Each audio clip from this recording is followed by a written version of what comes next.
And we're back with another episode of the Lakers Fast Break Podcast. Gerald Glassford coming up right here for you from Pop Culture Cosmos, Inside Sports Fantasy Football, the Lakers Fast Break, and of course, Game Source. Truly appreciate you joining us. It is our NBA free agency special. Looking forward to talking to you out there today, and hopefully people will stop by to go ahead and chat about the latest news and trends and what's going on, because NBA free agency has officially opened up for business as of 3 minutes ago. So definitely looking forward to hearing your thoughts out there. Truly appreciate it. What's up, Frank? Xbox, what's going on? Also, as well, Cool Bros in the house. Truly appreciate it. Quabina, great to have you here. Blue Magic, JSJ, always great to have you here. It is again Gerald Glassford. Thanks so much again for being part of what we're doing here. Lakers live stream that we're going to go ahead and do for you. Of course, the key question is LeBron James. He's coming back. How much is he coming back for? And will allow the Lakers to go ahead and sign a key free agent that's out there. Hopefully we can find that out. We're already seeing some signings already and agreements in the past couple hours. We've seen agreements in place in regards to Kevin Love, also as well, Obi Toppin. Of course, we saw a 2-year, $70 million deal for the Los Angeles Clippers to retain the rights to James Harden, who was speculated that he might be on his way across town to the LA Lakers, but that doesn't appear to be the case. It also looks like it's going to be a very interesting period right now. Paul George is courting some suitors. Could it be Orlando? Could it be Philadelphia? Could it be a return to the Clippers? Could even an outside team in the mix be available for the interests of Paul George? We'll discuss that on today's show. All the good stuff. There you go. JSJ, great to have you. Daniel Berry Sports Highlights. Yo, please go ahead and support all of our channels. Empire Jeff TV is also live as well. Lakers in 5 is also live as well. Go ahead and check out all those great channels. Plus John Costa's Clutch Talk and Lakers Corner. Did you know John Costa just dropped a NBA draft special with Stone Hansen? Yes, on his Lakers Corner and Clutch Talk channels. Go ahead and check that out today. Plus also as well, of course, Joe Soro. He has not left the LLFB. He's not left at all. He's not left. He's not gone. I've had to answer comments like that all weekend long. Has Joe left? Joe has not left the LFB. He's not. He stopped watching Lakers basketball. There's a difference, people. He has not left the Lakers fast break. So please calm down. You guys are panicking. So please go ahead and check out what he's saying at LakersBall.com. And of course, his company, Simblades, Simblades with a Y.com as well. Our good friends, Laker Tom and Jamie Sweet, they were on yesterday along with Michael Heinrich. They are the Lakerholics. Please go ahead and support them today at Lakerholics.com. And of course, Stone Hansen, who was on John Costa's great channel. Please go ahead and support him today at report_court on Twitter and the Upside Swings NBA Draft Podcast. Gerald, can you remind me of what it was we were doing last season when Gabe signed for the Lakers? Was that the free agent deadline? Yes, he was signed as a free agent to a 3-year contract at that point in time. So he's still on the books for another 2 years. Can you do signings on the chat? As far as update you with that, yes. Whatever Twitter sends out as far as Shab Sharania and also Jamie Sweet, I will go ahead and post that as well. I did post already that the Miami Heat is going to go ahead and sign Kevin Love. I got to go ahead and put that in there right now. Kevin Love has signed a 2-year deal for $8 million. I want to go ahead and mention that as well. So definitely looking forward to hearing what you had to say in the chat. Would love to hear your thoughts on that. I would love to hear your thoughts right now. In fact, absolutely. Right there in the chat. The world's best Lakers chat room is no better place to go than right here at the Lakers Fast Break Podcast. Love you guys out there sharing your thoughts. Definitely want to hear your thoughts. Klay Thompson, according to reports, is going to be fielding offers. He is now in discussions with the Mavs, the Clippers, the 76ers, and the Los Angeles Lakers. So we will see what Klay Thompson does. He is looking like more and more that he is going to not be a part of the Golden State Warriors. Also, as well, speaking of the Golden State Warriors, they have waived. Officially, they could not find a buyer for the contract of Chris Paul, so they have waived Chris Paul, and he is now a free agent. CP3 to the Lakers on a minimum deal. Why not? But then again, you've got Gabe Vincent back there. You got to go ahead and trade him to free up some space and time to allow CP3 to be nothing more than a bench warmer. So, yeah, if you get him on a minimum contract, I guess that'd be okay. Especially hanging alongside LeBron and maybe as a mentor to Bronny. There you go. Homelander TV says, all right, come home, Klay, come home. Well, those words of great admiration for Klay. You guys are seemingly okay with the fact that Klay Thompson, despite his over 10 shooting in the last game, despite the fact that his career is not exactly on the upside anymore after 2 devastating injuries, the fact he can no longer defend at a high level, you're hoping that he could bring his 39-40% shooting from behind the arc still to whatever the Lakers can do to help him out on there, because obviously having another good shooter would be great, as long as you're not asking him to do what he once did in Golden State. I see that as a good fit, but how much will Klay Thompson ask for? So that's the question. Definitely looking forward to hearing what you have to say on that. I know Nick is in our email chat, LakersFastBreak@yahoo.com. He dropped that down there as far as Adrian Wojnarowski talking about that. So truly appreciate Laker Nick's help as far and behind the scenes. Absolutely, because he's talking Klay Thompson to the Lakers, Mavericks, Clippers, 76ers. I would also take a guess as well that the Orlando Magic have something to say about this, because they need as much offense as they can get. They've already are awesome on the defensive end.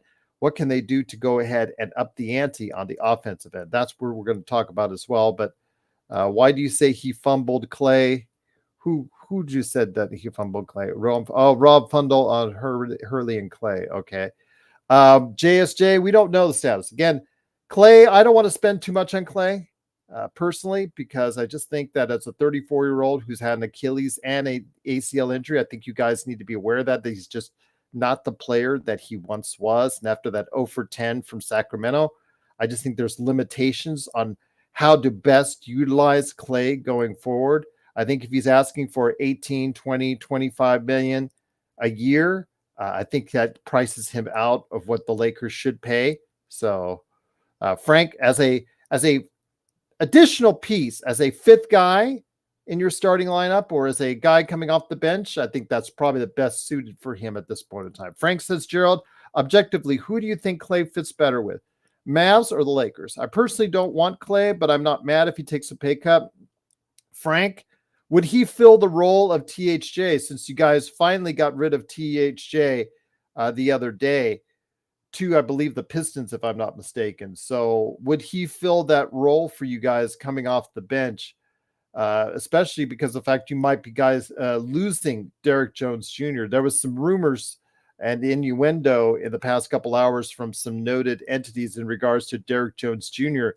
possibly not re-signing with the Mavs as well. Would you fit Klay into that slot at the small forward position? Would be something I'd ask, because Pork Rind says it's time for Klay to either retire or check himself into a nursing home. Take Steph.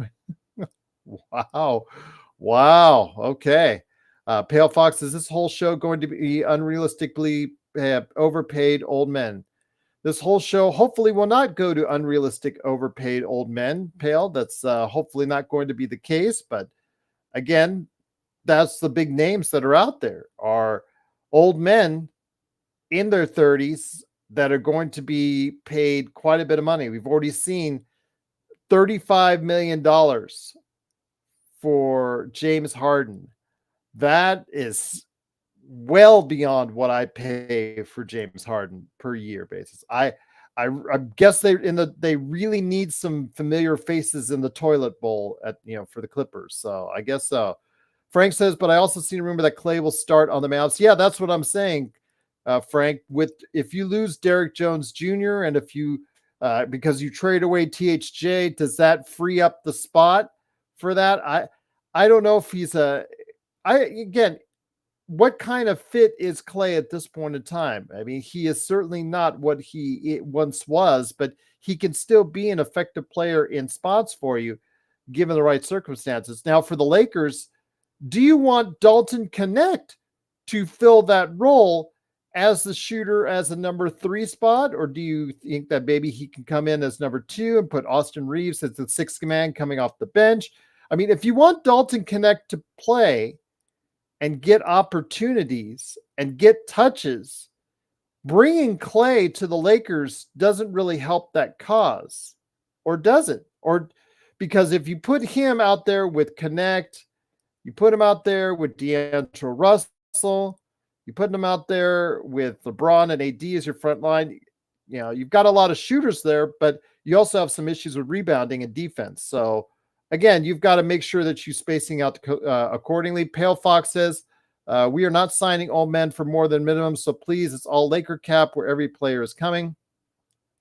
Well, don't say that, Pale, because if you say that we're going to sign an old man, we're not going to sign an old man. Guess what? We end up signing old man. Please don't say that for sure, because this team has a tendency to do things that we don't always like as a fan base. Frank says the Mavs are capable of keeping DJJ and trading for Klay, having both, but problem is who starts. I think Klay, because he got his taste of the bench at the Golden State, I think that they may be more inclined to go ahead and have him come off the bench. But I don't know. Maybe he'll get guarantees. Maybe that's the difference with so many teams positioning themselves for Klay Thompson. Maybe that's the guarantee. Maybe that's the sweetener on the pot. Maybe the coach comes in and says, you know what, I'm going to start you. You and I both know sometimes in those negotiations for these contracts, for these players that you want, you make promises that are not exactly the best ones in mind of the actual team. Intel Wild says, I'm eating tacos, but listening, let's... Intel, you're awesome, man. Yaikin says, Levine is so injury prone. Yes, he is. And I'll tell you what, I listened earlier today to CBS Sports HQ, and they had two people that are not Lakers fans. They were on the air talking about free agency, talking about LeBron, talking about the Lakers. They were very level-headed and objective about where the Lakers stand, what the Lakers can possibly get, who they can add on to, and the realistic chances going forward with the team that they have now. I thought it was, a lot of things that resemble the things I say on this show, that we have to go ahead and make sure that, first of all, we have the health of LeBron and AD. If we don't have the health of LeBron and AD, exactly how far are we going to go with our team has yet to be seen. But we'll see. Again, the Lakers are now in the midst of free agency. I will be popping up any free agent news in the next couple hours. We'll see. Luke Cornett has signed a 1-year deal to return to the Boston Celtics. I don't know if there's any Luke Cornett fans, but he's going back to Boston on a 1-year deal, a minor deal there. Remember that don't you remember the year that we signed in matter of minutes at the opening of free agency, Timothy Mozgov and Luol Deng? And I knew then we were headed on the downswing, because I couldn't believe that Mitch Kupchak had done that. And man, so far it's, as long as we don't have any just out of the box signings like that. I understand that we're restricted and we've signed 14 players so far. 15, and we signed Max Christie. We're going to have to make some movement to get off of some salaries and start doing that cap gymnastics if we really want to get a player that we covet in free agency or two. We're going to have to go ahead and make some adjustments. JSJ says, I'm leaving if the Lakers re-sign Dinwiddie. Roy says, Gerald, Laker fans don't expect D'Lo to get traded. AD and D'Lo are tight, and AD has a voice. The thought is JJ can unlock D'Lo. The problem, I don't know. Roy, I hear that he can unlock. Your guys are talking about him as a magician, that he can unlock D'Lo. He can unlock Austin Reeves. Okay, D'Lo averaged close to 20 points a game, averaged over 42% shooting. What is this unlocking that supposedly he can have out of a 28, 29-year-old? Is that how old D'Angelo Russell is? How much more unlocking? What are you guys expecting from a D'Angelo Russell unlocked at this stage of his career? That's what I want to know. I mean, I'm not trying to dissuade you, Roy, on whatever your thinking is, but I know you've heard those things. I've heard those things about Austin Reeves. I mean, exactly how much better can he actually make Austin Reeves and D'Angelo Russell at these guys' career? Because they're now in their mid to late 20s. So where do you think that JJ Redick can unlock them? Do you think he can max them out even more? He might make them incrementally better, but I don't think I think that they are both near the peak of their powers, their peak of their abilities. I don't know how much more you can go ahead and be able to unlock on those two players. And that backcourt is probably not going to be the one backcourt that I think is going to get the job done for the Lakers. We've seen it for 2 years now, and it's just not been enough. Omer Yurtseven has been waived, so he is now a free agency and a free agent right there for you. Good scoring center, not exactly great on the defensive end, but if you're interested in an offensive-minded center, could do worse for a 7-footer. Frank says, what time exactly does free agency start, or is it just a slow start? It is a slow start, Frank. It started 20 minutes ago. It is already well underway, but yes, it is lack of movement. I think also as well, I think the league is also, as far as the teams in the league, Frank, are also concerned about tampering.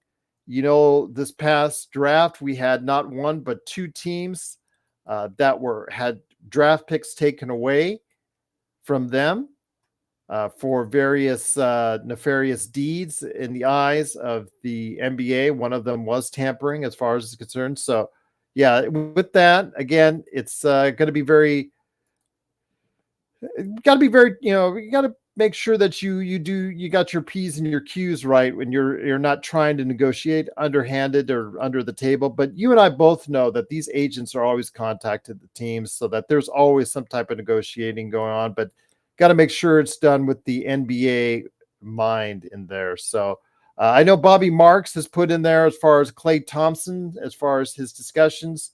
Mavericks have a 16.1 trade exception created from the Tim Hardaway Jr. Lakers and Clippers would have a $12.8 million non-tax mid-level unless a sign and trade. And then the 76ers could have $14 million room if Paul George signs with them. And that is per Bobby Marks of ESPN. So each of these teams are trying to build upon theirs. So we'll continue to go ahead and monitor what's happening for you. It is, of course, the Lakers Fast Break. Truly appreciate you joining us. Gerald, you put players in correct role and identify their roles. Scam and players did not connect. Scam was the coach for 2 years. A better coach, better results, smarter. You guys have a lot of faith for someone who hasn't coached a second in the NBA. Again, I got to see it on the court. I got to see what he does. I've seen D'Angelo Russell now for he's going on the 8th, 9th, 10th year now in the league. He is what he is at this point. You can fine tune it. You can put him in a better position to succeed. But in the playoffs, in the clutch, we've seen 2 years in a row where Austin Reeves and D'Angelo Russell, that backcourt has not lived up to our hopes and expectations.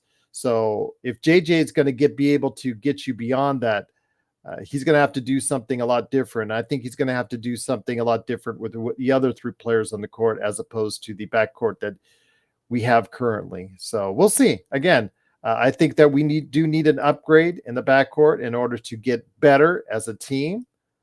I also think that we need to upgrade at the 5 spot. If you want AD to move down to the power forward, so I'm hoping Jonas Valanciunas falls to us. That would be a good, solid pickup for the Lakers. But I know DeRozan's name has been out there, DeMar DeRozan. Yep, absolutely. Kurt, what do you think is the path to Brook Lopez? I think after he was dropped like a bad habit after a year in LA, it's certainly not to the Lakers, Kurt, unless there's a lot of money being thrown. I think he has some good time left. I think he has a period of time where you can utilize him properly. I think he'd be a great fit right now for the Lakers. But after the Lakers gave up on him after a year and headed over to Milwaukee, and then he won a championship with Milwaukee, I think that he's going to go find his time somewhere else. But yeah, I think he can still give you some decent minutes and obviously some effective rim protection still. Pale Fox says Jonas, who got played off the court versus Lakers. Well, that's my opinion, Pale. That's my opinion. He was also a very valuable part of their playoff as far as it's concerned. He played very well in the recent playoff series, which you seem to have forgotten, but that's okay. I'll let you slide on that one because you don't remember the last playoff series that he played for New Orleans. But okay, I'll get that. Roy says, Gerald, how has coach experience worked for most coaches? Well, I don't know. It seems to have worked pretty good so far for Greg Popovich. Seems to have worked pretty good for Eric Spoelstra. They have a lot of experience. They have titles. So again, I have to see how it looks. You guys have so much blind faith in JJ Redick. I want to see him actually coach on the court to make an evaluation whether or not he's good or bad. I don't know if he's good or bad. He's just a podcaster right now. That's all he is.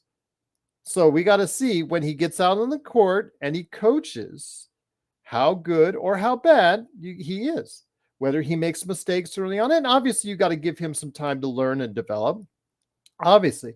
But as Joe said, you can't, how much time can you realistically give him? He has to go ahead and coach a team that's in a win now mode. He's not coaching the Detroit Pistons, so he can't take as many bumps or lumps along the way. He has to go ahead and be ready to coach sooner rather than later. So Darren says, come on, Gerald, you live in Vegas, make a bet. I have before, Darren. I lived in Vegas for a while. I have made a bet. Roy says, Gerald, better than Scam. We can start there. Can't be worse. I didn't say it can't be worse. I don't know, Roy. I seriously don't know. I can't evaluate JJ as a coach because I have not seen him coach. Though third or fourth graders that he coached, that's not an evaluation. I want to see him out on the floor. I want to see him coaching. I have no opinion on him. I don't, good or bad, on JJ Redick. So again, I don't know how he'll coach. We'll see. Again, if he coaches great, awesome. If he unlocks whatever you're saying about D'Angelo Russell and Austin Reeves, great. That brings out everything of the optimistic values that you have. Awesome. I'm hoping that's the case. I don't know yet. We have to wait and see. I just want to see. I want to be given the opportunity to see and evaluate before you make an opinion. And that's the thing. I mean, it's just, you usually find the best, most talented, most experienced people to do the job, to come into your workplace right away so that they can make a positive contribution sooner rather than later.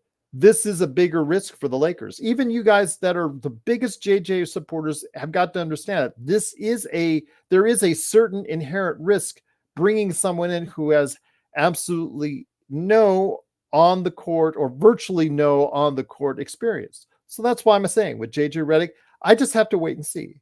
He could come in there and kill it, and I'm hoping he does. Definitely looking forward to seeing if that's the case. Darren says, if he is worse than Ham, can we sacrifice Laker Tom to the basketball gods? No, you cannot sacrifice Laker Tom to the basketball gods. Although you can rub it in on him on his legacy. See, when Laker Tom goes off on his legacy coach spiel on that's setting somebody up for disaster. When you guys talk about Bronny being a all-time great player coming into the league and you guys say it like you're serious, that just sets up for fail. Let the kid be the best player he can be. And if that is an NBA player, that's great. That's better than 9 out of the past 10 number 55 picks that have been picked in the past 10 years. But if JJ Redick can coach, if Bronny can play, big bonus for the Lakers, and I'm hoping that's going to be the case because I want the Lakers to succeed just as much as you guys, but I'm not going to be unrealistic about it. I just got to tell you the facts that are out there. So Lakers do something. I'm hoping that's the case, JSJ, but remember, they are limited. They put themselves a little bit of a pickle. They've got 14 players signed, and of course, what else? Well, if they re-sign Max Christie, that would make it 15. So they have to start making some movement. Jovan Buha says Max Christie re-signing brings the Lakers to 15 players, a full roster. Also note he can't breathe, so it looks like he brought back. Of note, let me go ahead and if he re-signed, retaining Max Christie was a priority this summer. That's a good contract for Christie. So yes, Max Christie looks like he has agreed to terms with the Los Angeles Lakers. I know that Joe and Stone do not particularly care for him as a player. I just think, for me, I think it's the fact that they're becoming too guard heavy. They've got Maxwell Lewis there. They've got JHS. They've got now Max Christie retained. It's plus you got Dalton Connect. What are you going to do with him? He needs valuable time to be out there. He's a ready-made player. Going to play more now than, he's ready more now than a developmental player.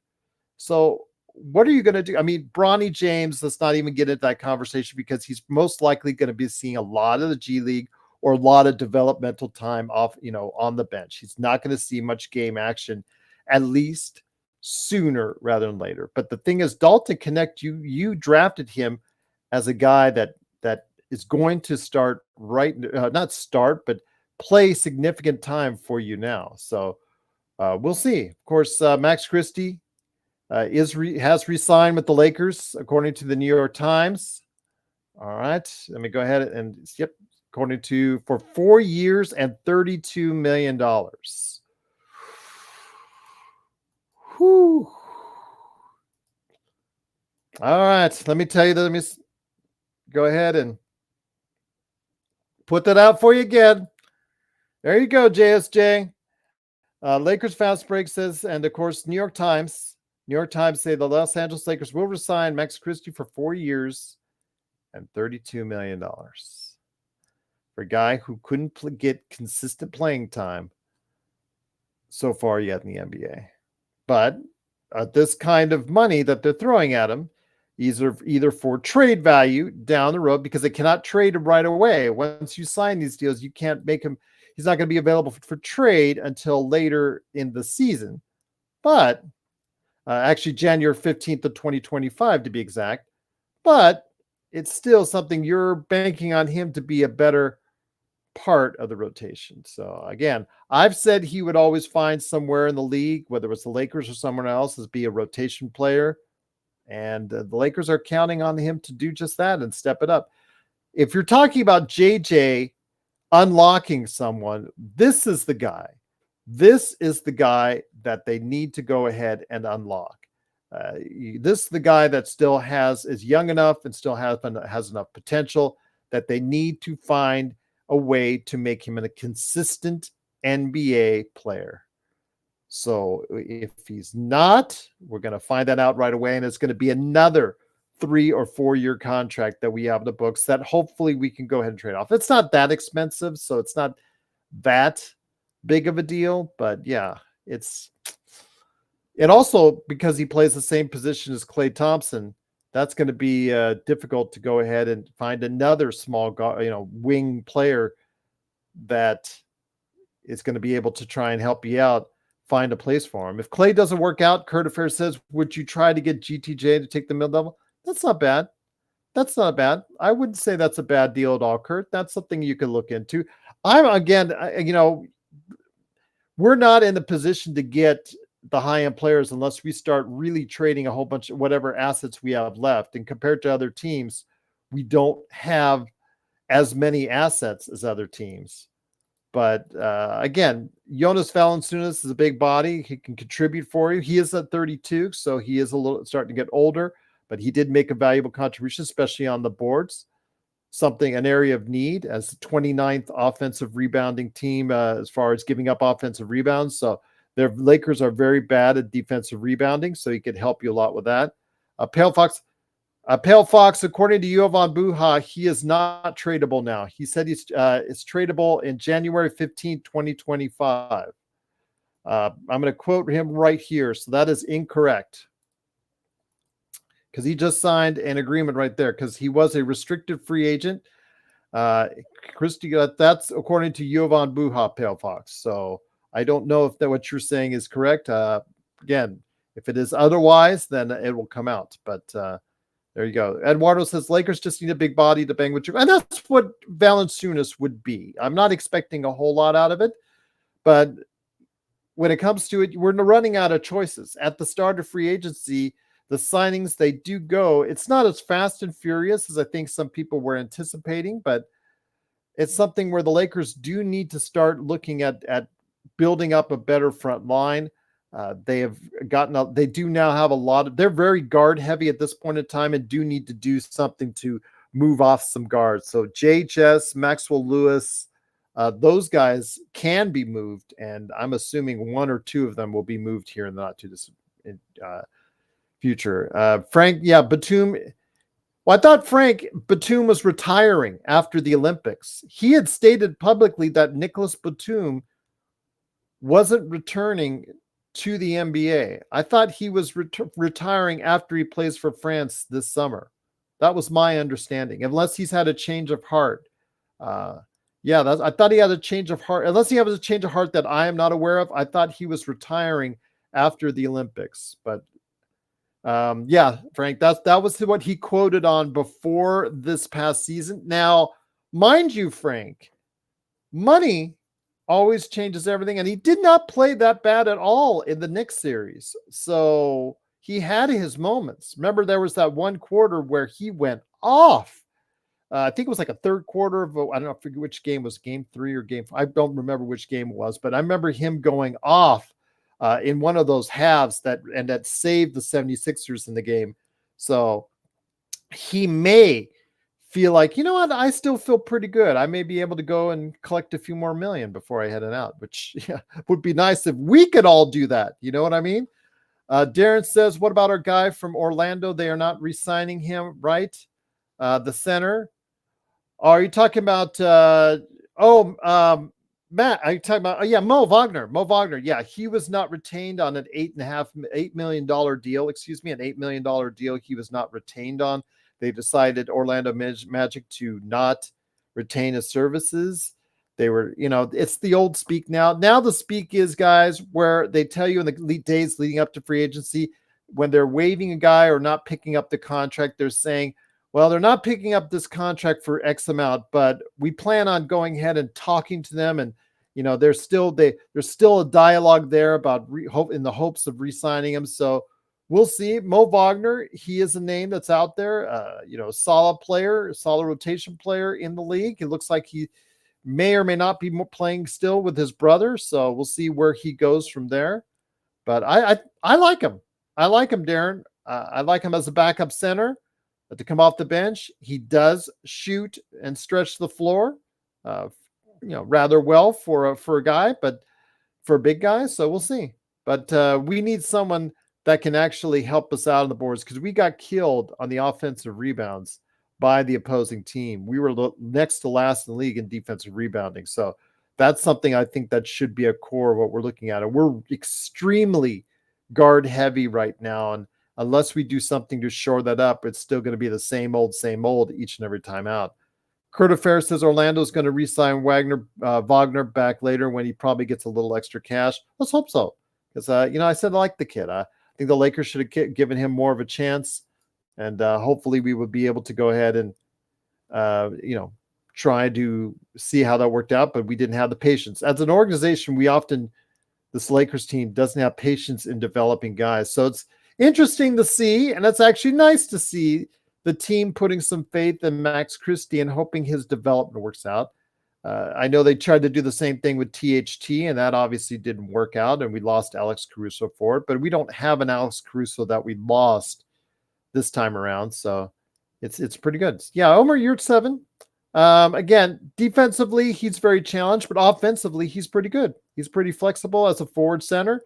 Pale Fox, you could do worse. You could do worse as a 7-footer. Yeah. But he was just waived by Utah. So we'll see.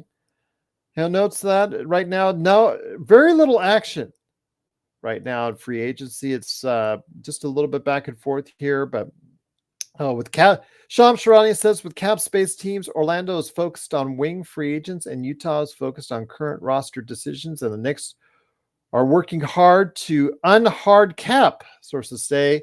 But there's a lot of teams out there looking to meet with Isaiah Hartenstein. Now, Hartenstein would be a great pickup by the Lakers, but he is priced way out of the market. Now, he has played himself way beyond just an MLE. So anybody that has any visions of as far as bringing your MLE to in front of Isaiah Hartenstein is probably going to get rejected because he's looking to get paid with because he did a great job for the Knicks this past season. Mitchell Robinson often hurt. I like Mitchell Robinson, but yeah, he's quite often hurt.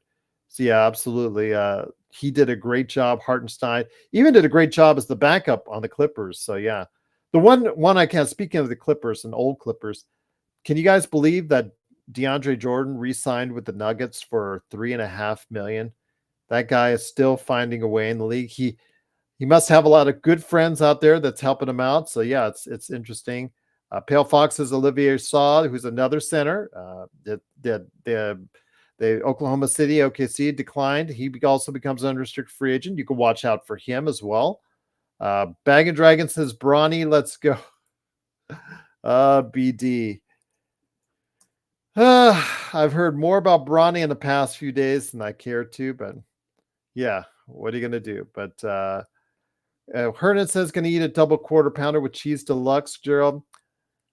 It's a little bit different. That's a little bit straight and narrow for you, Hernan. Usually you go for some type of good exotic dishes. So just did the old standard, the old standby, the double quarter pounder with cheese. Not too bad, not too shabby on this weekend. With a Dr. Pepper, extra ice. Okay, there you go. He's got it all set. Olivier Sarr, again, from OKC, he has been waived. They declined the option, so he's become a free. And you're going to see a lot of this from OKC over the next few years as far as them picking and choosing who they want to retain and who they want to let go going forward. There may be still some really good prospects that you can look at and say, hey, OKC maybe missing the boat on these guys. So definitely looking forward to seeing what happens with some of these OKC guys that they're letting go. They had some really tough decisions to make, and it's the time now to go all in and start getting some players, start doing some package deals to really see where OKC can go. But I don't know. We'll have to make out to see what's going to happen here. But Carter Fair says Dr. Pepper took over as Pepsi as the number 2 soft drink. Yes, it did. That I heard about 2-3 weeks ago. I heard that story. Yep. Interesting how that's the case. Pepsi is losing some of its market share here in the States. So I thought that was interesting to see. And when I saw that, but yes, it is NBA free agency. It is Gerald Glassford. Thanks again for watching, listening. Truly appreciate it. Reached out for the guys. I hope the guys can still come in when they get a chance. Again, those guys looking forward to seeing if they can stop on by. But it is, of course, Gerald Glassford. I'm here with you for the next 2 hours. 3:42 Pacific time. We're still here for another hour and 15 minutes for you while NBA free agency takes place. And it's funny because a lot of these guys around the league right now, just like me, we're all in waiting mode. We're all in waiting mode to see what moves, what transactions, what happens next, because now it's just about looking to see what available free agents there are left and being able to see if you can sign them. So we'll see. Bag and Drag says, what about Thanos Antetokounmpo? BD. Oh my. We talk about nepotism. That is nepotism at its finest right there. We have yet to see any Antetokounmpo other than one Giannis Antetokounmpo really be good enough to play in the NBA. But yeah, absolutely. Hernan says, I love Pepsi, but they need to start thinking about more innovative ideas instead of just changing the logo. Coke seems to do well by itself right now. And then, of course, all the different variations. Oh, my gosh. I've got some old days when, I don't know, Roy, you're from sounds like you're a Vegas guy. If you remember the World of Coke on the Strip, that was fun. That was a fun place to go. You get to try all the different Coke drinks from around the world, or different flavored Coke Cola products from around the world. That was kind of interesting. So yeah, every time it was on the Strip, it was near MGM Grand for everybody out there. There's still the Coke bottle. If you go there on the Strip, and right next to the MGM Grand, you've got Target, and then you've got what was once the Coke bottle. I think it's still a Coke store in there. There's an Outback Steakhouse in there, whatnot, but there's the Coke bottle. You can still see the remnants of it. But yeah, it was a whole Coke experience, and it was cool. But yeah, it didn't do well enough. But BD says, imagine a team with Giannis and both brothers teaming up with LeBron and Bronny, starting Team Nepo, babies. There you go. Absolutely. As far as the nepotism, run wild. I could hear that back and forth. But Hernan says, I think it's about time we get bigger and futuristic bottles. Yes, I could agree with that. I could agree with that, Hernan. Absolutely. Curtis Fair Westbrook on the trade market back home to the Lakers. Oh, Kurt, I'm trying to stay in a good mood here. Come on. I'm trying to stay in a good mood.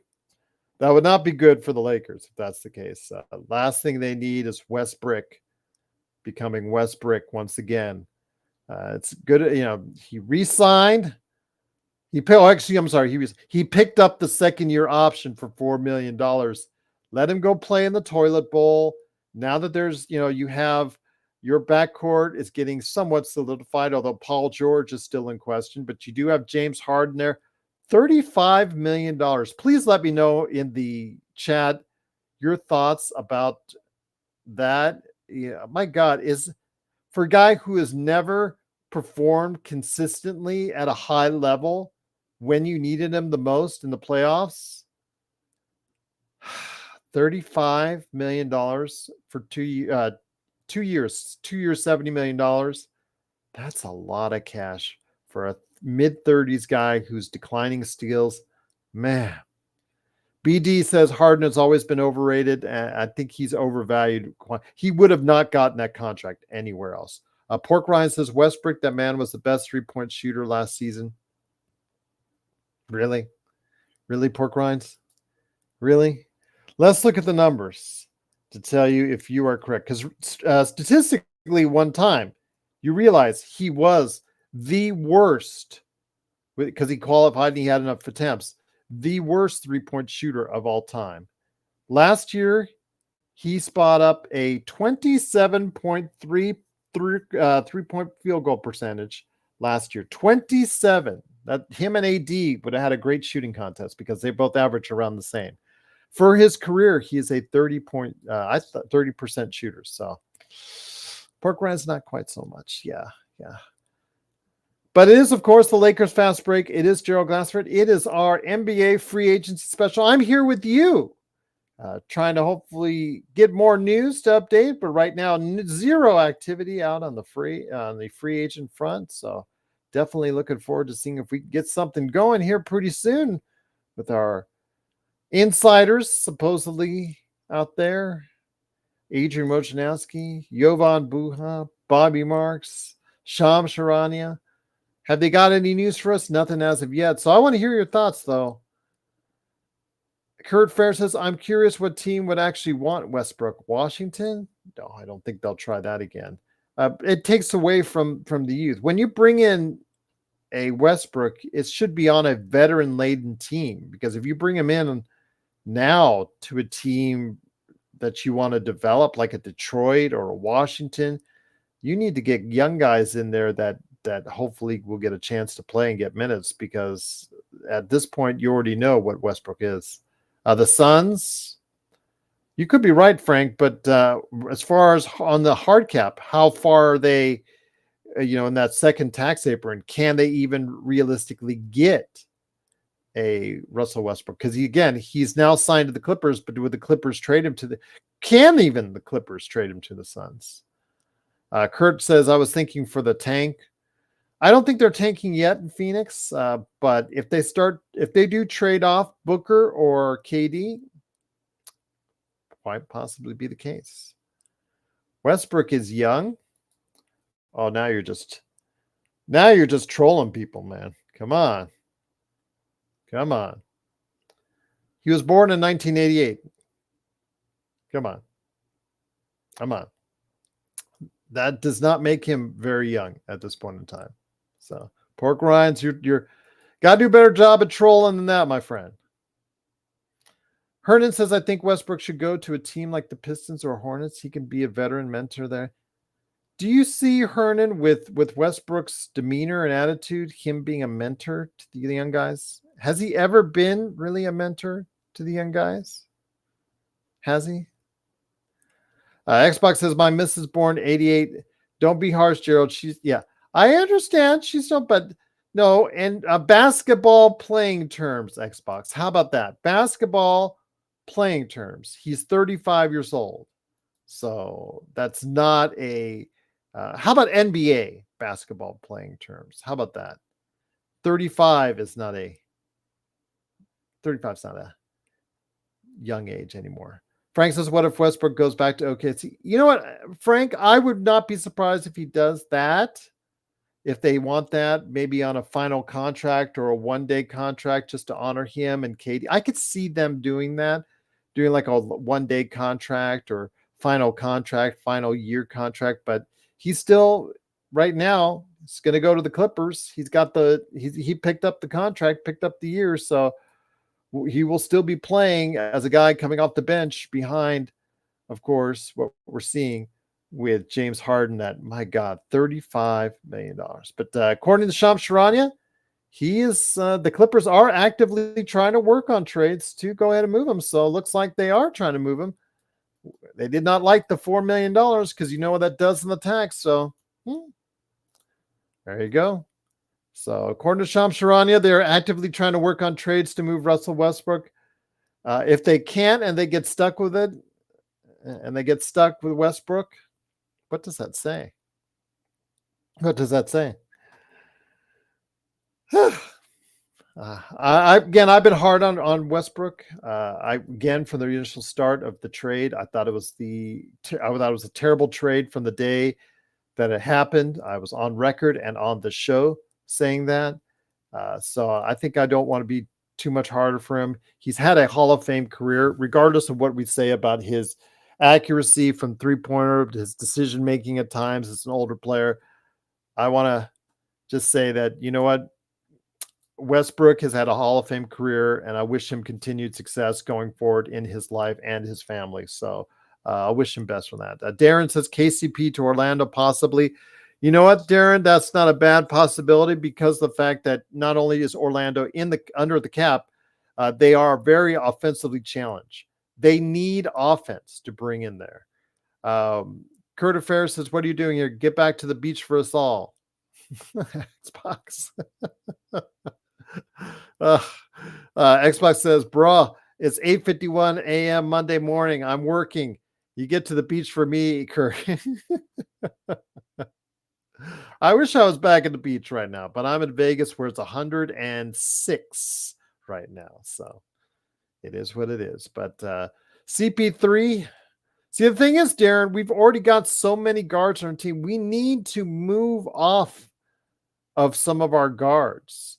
Who do you guys want us to move off of? JHS, Maxwell Lewis? We can't trade Max Christie until January 15th of next year, according to Jovan Buha and the New York Times, The Athletic. So, yeah, just saying that since we signed Max Christie to a 4-year, $32 million contract, we can't get off him, but we may be able to move Max Christie or JHS in order to sign more players. Because right now we're at 15.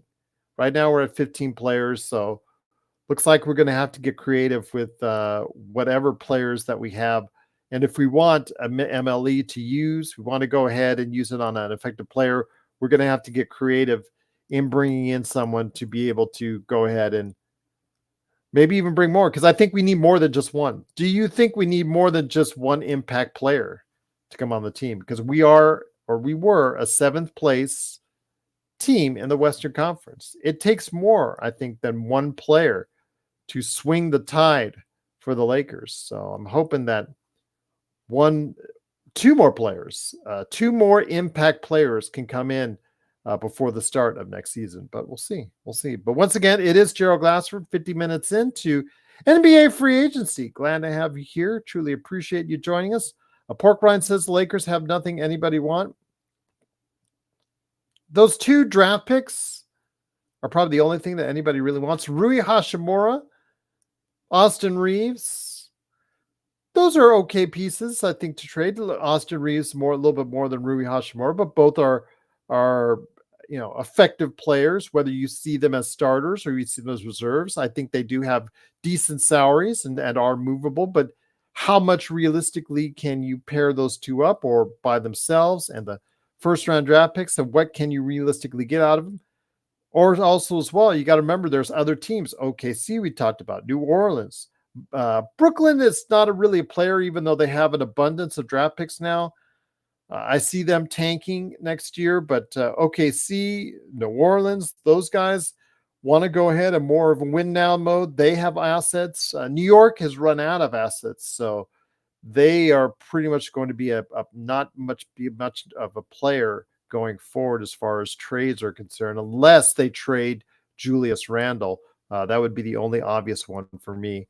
But Pork Rind says they are reserves. I have a tendency to agree, Pork Rinds. On a championship team, I think those guys, if they're your 6 and 7 guys coming off the bench, I think you are a really darn good team. If they're your starters, you're a good team, but I don't think you're going to be at that level. And that's, I think, the problem, what's going on with the Lakers. If you do not have the talent to go ahead and replace those 2 in the starting lineup, then you're only going to get so far. But we'll see. We'll see. Bag and Dragon says, did I see the SmackDown NBA special? I talk about, did I see the SmackDown on Friday night at MSG with Tyrese Halliburton versus Jalen Brunson, LA Knight? Yeah, I saw that. As far as Aaron, of course, Logan Paul, all that. Yeah, that was fun to watch on Friday night. Yeah, it was enjoyable. Yep. It was good. They were getting into it. They were having a blast. The thing is, they were having a blast. Halliburton was having a good time trying to incite the New York crowd. And of course, Brunson playing the role of the babyface. Yeah, they're helping out LA Knight. LA Knight. Yeah, it was just enjoyable to watch. So, by the way, speaking of pro wrestling, I am going to drop for audio listeners out there on the Pop Culture Cosmos, a State of Pro Wrestling with me and John Orlando. If you want to catch it now, it's available already on YouTube, but tomorrow will be available on radio stations worldwide and on podcast outlets everywhere on the Pop Culture Cosmos channel. But Kurt Affair says, DeMar DeRozan, who is also a name that's out there, has found ways to adapt as he gets older. He's a willing passer and mid-ranger. Yeah, Kurt, he actually does have a good 3. He just is very reluctant to shoot it. That's something I would ask him. If I interviewed him, I would ask him why he's been so reluctant to shoot the 3 when he actually hits at a decent percentage. Let me go ahead and get you his all-time stats as a 3-pointer. So let me go ahead and get that, see if I can get his stats for you on DeMar DeRozan, because he could be a possibility for the Lakers still. Coming off a 24-point season. He only shot 33 1/3%, but I thought he was a better shooter than that as far as his stats are concerned, but apparently not from outside. Yeah, he's never shot better, Kurt, than 33% from the 3-point area. So maybe it's best he does stay away from the 3-point area. So, but he shoots, how well he shoots efficiently, and he shoots at an average of right around 50% overall. So that means he takes a lot of smart, effective shots. So yeah, absolutely. Definitely wouldn't mind him as a scorer coming off the bench, because you always need scoring off the bench, and somebody that can give LeBron and AD, especially LeBron, a rest. And he comes in there, 10 minutes, take over. You focus him on the offense, gets you some points.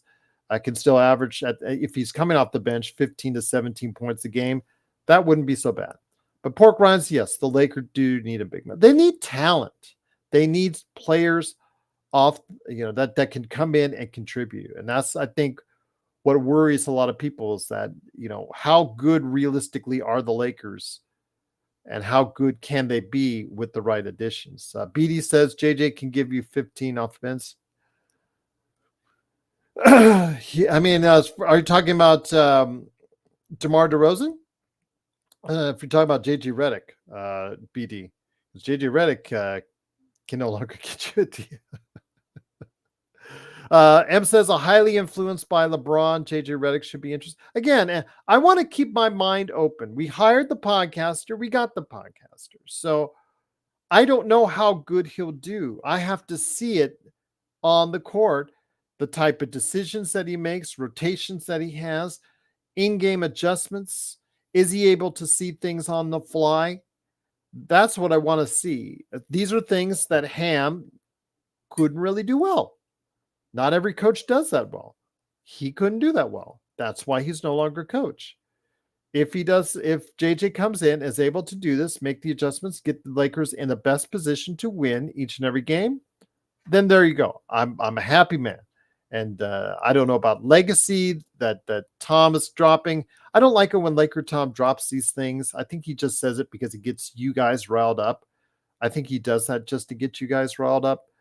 But I just don't like it when he does that because you're setting someone up really for that. It's just the bar you set too high when you say that, especially for someone like you said, Pork Rinds has never coached outside of a little league.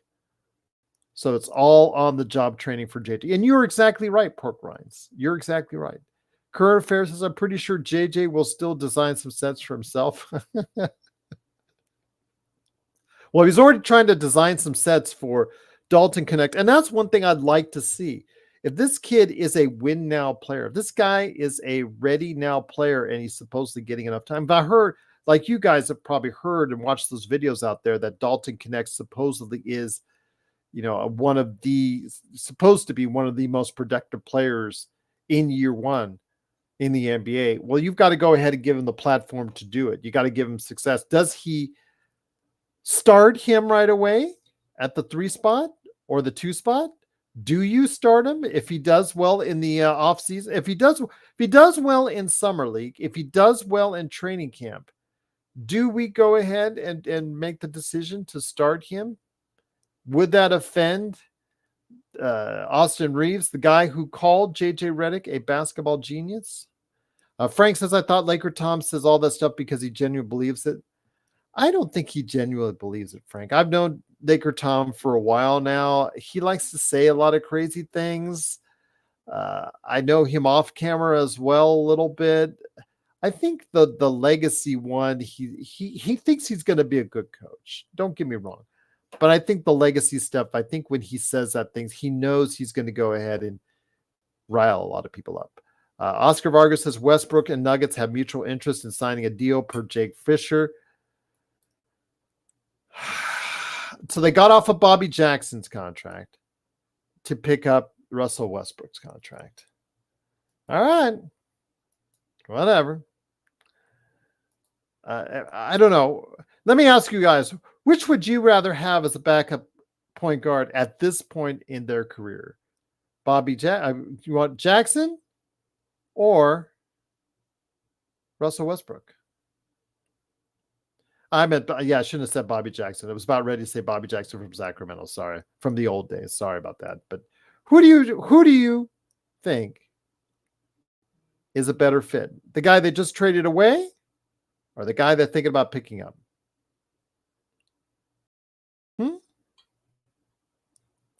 M says West is a liability. I always thought he was a liability myself. M. I thought he was a liability back when the Lakers targeted him in the bubble back in 2020 in that second round. I thought that was one of the key reasons for them winning, is because the Lakers went at him defensively and offensively allowed him to shoot as much as he wanted. Pork Rind says Russell Westbrook all day. You know what? You're a good supporter, Pork Rinds. So Pale Fox says Russ and Jokic would be unstoppable. Okay. All right. Free agency is over. Neemias Quinta resigns with Boston. Oh my gosh.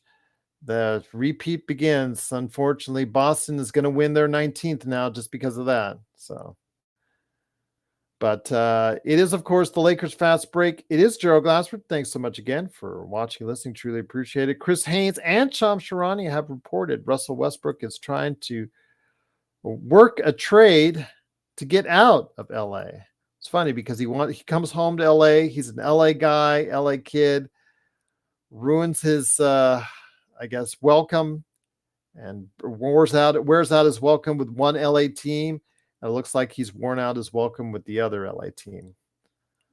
Man, that's the guy that would be unstoppable with Jokic. Come on, Pale Fox. Can't say that. Russ might get a 30 a game with the Nuggets. Okay. All right. Sports Baby, Nuggets need better play to win against Westbrook. Won't push the over line. Again, Westbrook, I think, is a player that has seen better days.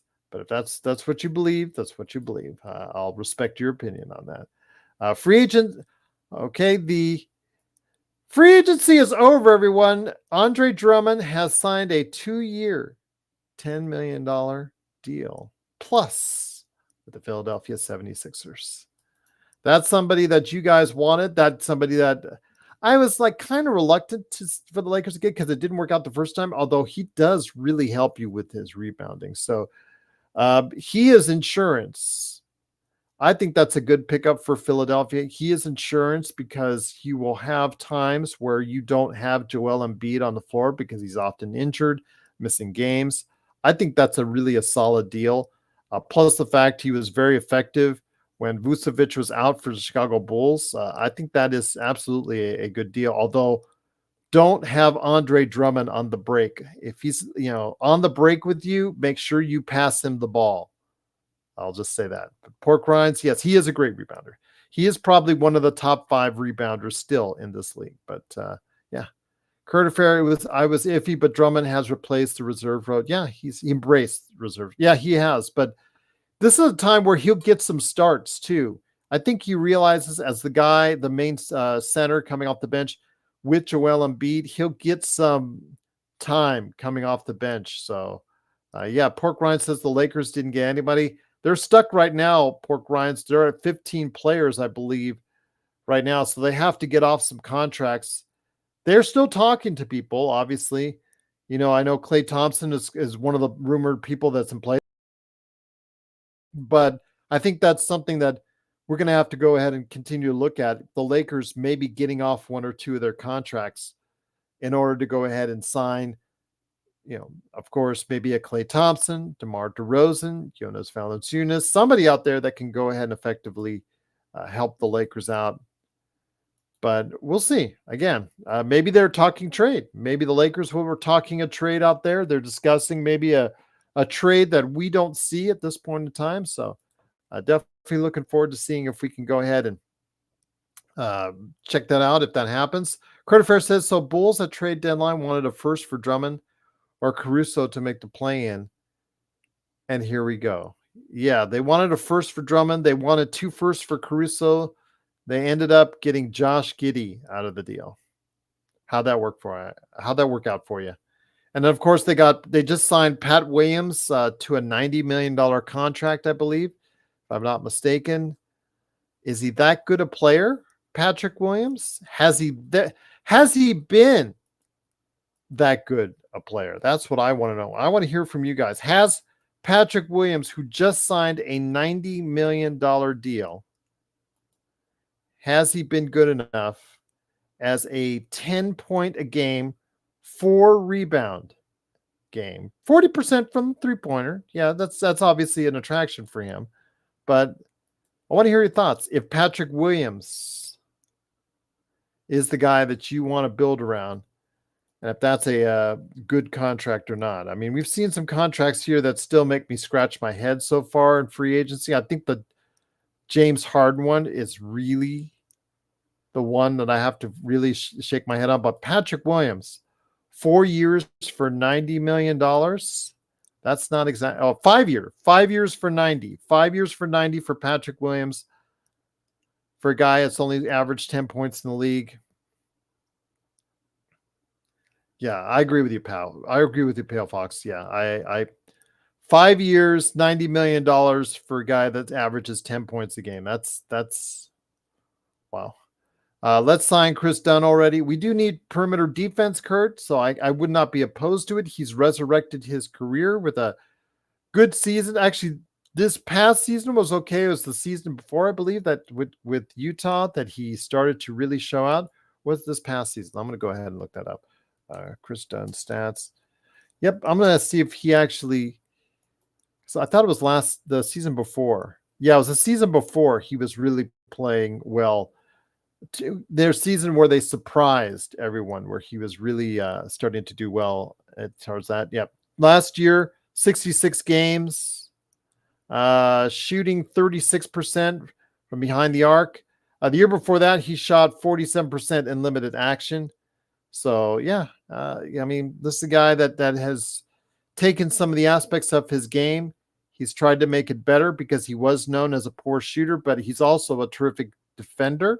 So definitely see if the Lakers think about that. But then again, we have a lot of guards already, Kurt. So we're going to have to get off some of these guards that are on this team in order to go ahead and make the backcourt more reliable. Or Gabe Vincent or Jared Vanderbilt. These contracts, you're going to have to do something in regards to the situation with the Lakers going forward if you want to add better players on the team.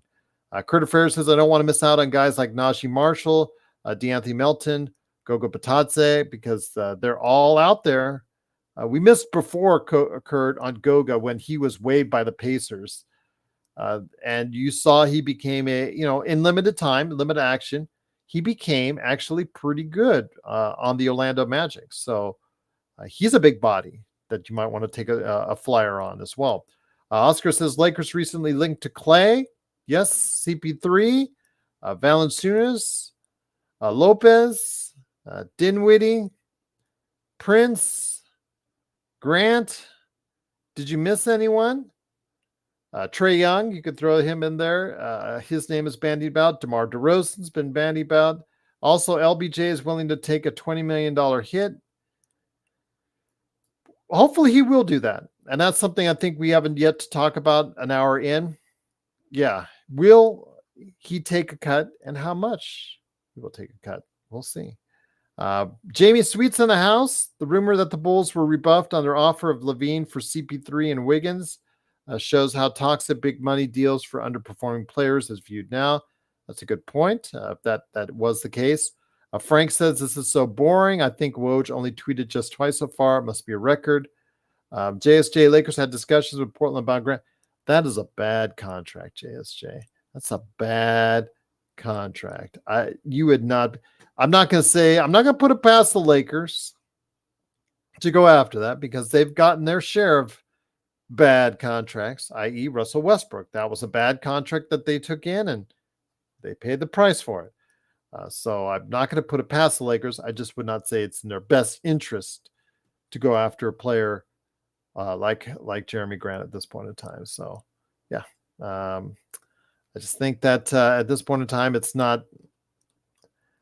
I don't know. I just think that at this point in time, we're still getting a lot of feeling out process. Again, some of these guys like Paul George are taking their time, seeing what's going on.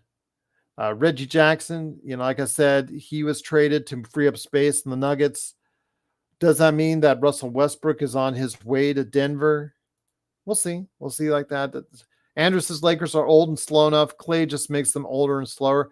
2 injuries in. I cannot say I blame you, Andrew, for feeling that way. And 0 for 10 in his last game against the Kings.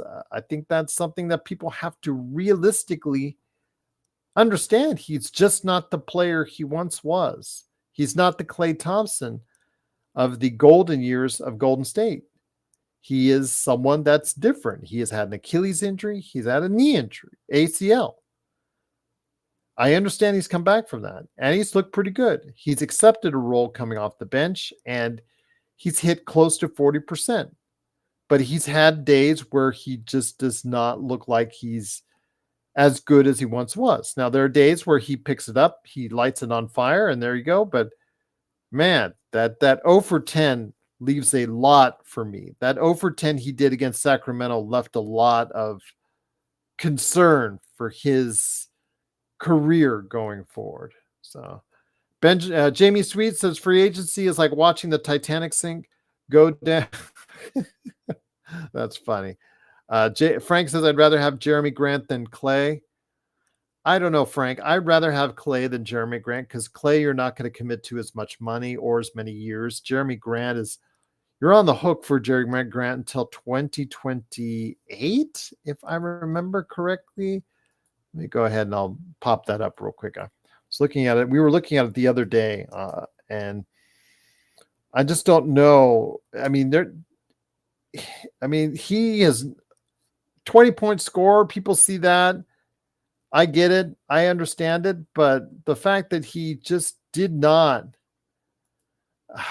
get Portland into a better place and they became an afterthought, kind of concerning to me. Yeah, you're on the hook with him until 2028 as a 33-year-old player at that point in time. 29 years old right now, 27 million, then at 30, 29 million, 31, 32 million, 30, almost like his age. 32, he gets 34 million. Then he'll certainly pick up his option at 33, unless he does something really dramatic at 36 million. That's a lot of cash to devote a guy who's going to be on the other side of 30 sometime soon. Yeah, I agree, Pale. He should not. He's a role player at this point in his career. I just don't think that for what you're paying him, you have to be smart. I think the Clippers made a really dumb move today by signing James Harden to a 2-year, $70 million contract. You're committing $35 million. He's going to show you every now and then that he's like the old James. He's like the old Beard. He's like getting you 30 points and 10 assists. Then there are going to be other games where he just looks old. It's just that simple. And you're paying a lot of money and tying up a lot of cap space and paying a lot of taxes for that guy who has never performed at the level you need at the playoffs. I mean, he'd be a guy that people are contemplating that would be coming off the bench in some cases for some teams at this point in time. And here you are committing $35 million. That's just absolutely crazy.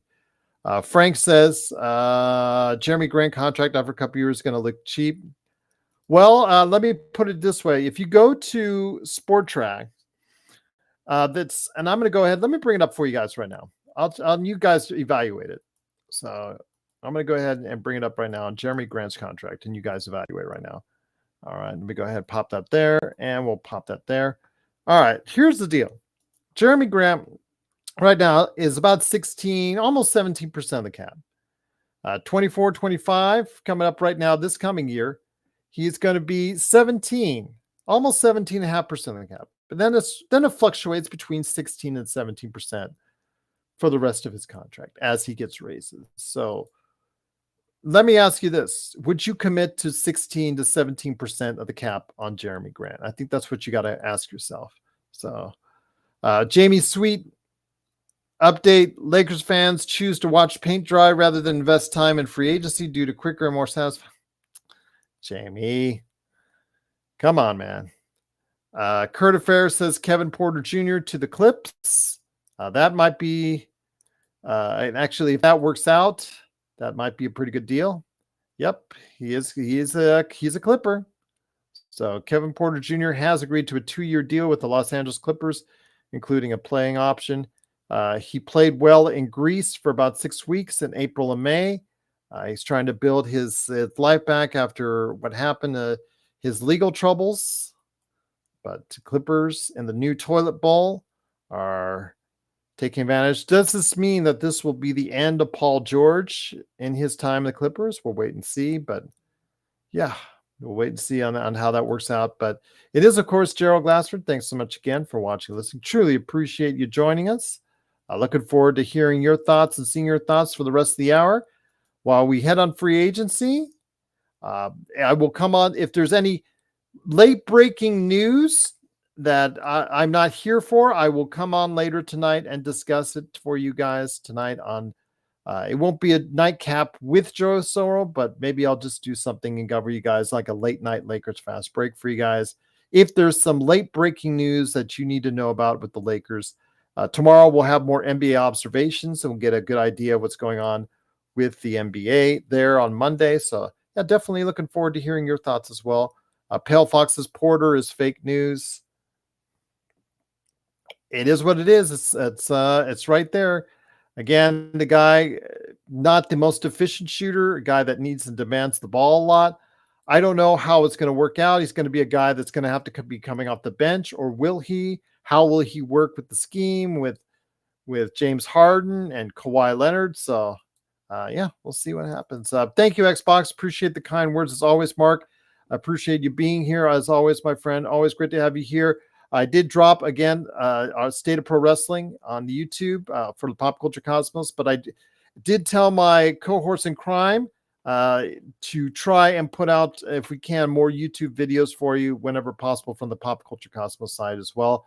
I know that we do record off camera a lot, so we do have requirements for our radio stations for the Pop Culture Cosmos, but we'll try to see if we can get you more YouTube on PCC as well. But JSJ said, would LeBron take a pay cut for DeRozan? I think he would for DeRozan, JSJ. I think he would for DeRozan. I'm not sure if he would do it for many of the players that are out there, but I think he would. DeRozan is a name. DeRozan's a scorer still. He's just averaged a season where he got off at 24 points for Chicago. I still think he can play and score really well in the league. He's obviously not that great of a shooter, as I pointed out statistically, and that's something that he doesn't like to do as far as stretch the floor. But as a mid-range guy coming in off the bench, there's very few that can do it better than him. And if you want to even put him as your three, that's great. But your defense, man, your defense is really going to be suffering if you put him at the three and you have him, LeBron, and AD as your, as your front court there. So we'll see. I really think, though, that they're contemplating the possibility of Dalton Connect and what he can do for the team. I think that's something we'll see, obviously, starting this week with the California Classic and then heading into the Las Vegas Summer League. If I just drove by the Thomas and Mack about an hour and a half ago, and I was noticing how they've already got all the signage there. You go on the freeway, and I'm sure the billboards will be there pretty soon as far as the Bronny James billboards for the Summer League will be there pretty soon. But yes, the signage is already out for the Thomas and Mack as far as the Summer League. So definitely looking forward to seeing on playback.tv, and if I might check it out in person. I'm still contemplating whether I'm going to do that or not. But Xbox says, appreciate you going to check out the Cosmos after this. I will look into that on Spotify thing, Jerry. Yep. My shows on the Pop Culture Cosmos drop every Monday and Friday morning to afternoon. So in the US. So just to let you know when I send them out to radio stations. If you ever listen to audio, yeah, it's good pop culture talk every single time out. Frank says Denver has overrated guys besides Jokic. I mean, if they add Westbrook in there, Frank, would that be right in line with that? I mean, you signed and committed to DeAndre Jordan to $3.5 million. DeAndre Jordan is still in the league. If you'd have told me 4 years ago that 4 years later DeAndre Jordan would still be in the league, I thought you would be crazy. I absolutely thought you'd be crazy. I just thought he was washed. He was done. You know this, Frank, as far as the fiasco in dealing with DeAndre Jordan for the Dallas Mavericks fiasco with the locked in the room and the whole 9 yards. Yeah, that old story going down. They'll probably relive that one years down the road on that one as far as free agency is concerned. But Frank, you guys still have Dwight Powell on the team? I wanted to ask. I haven't checked your roster lately, but Dwight Powell, is he still the longest remaining Mav on your team? Yeah, give me a shout out on that if you can, Frank. I would love to hear your thoughts on that. But THJ, you guys are finally rid of THJ. I know that was a sore spot. Unfortunately, Frank says, yeah, how Dwight Powell has stayed on your team all these years, I have absolutely no idea. And somehow he'll weed his way back into the starting lineup, I'm sure, at some point in time due to injury or something else that happens with the Dallas Mavericks. Even though you guys already have two much better centers than Dwight Powell at this point in time. Maxi Kleber, I think you guys got to make a decision on Maxi Kleber. He killed you guys on the defensive end during the finals. I understand that he does bring some stretch capability, but yeah, Maxi Kleber, in my opinion, hurts you guys dramatically. And now you guys got to worry about Derrick Jones Jr. getting big money out there in free agency. Where you're going to pair alongside PJ Washington. So yeah, a sports baby says Murray is not overrated. I don't think Murray is overrated. No, he's about ready to get $200 million plus on an extension. Frank says, I want Maxey and Josh Green gone. Yeah, I know you've been trying to pitch Josh Green. I know you proposed Josh Green trade to me in the recent past. So I can just get that feeling that you don't want him there.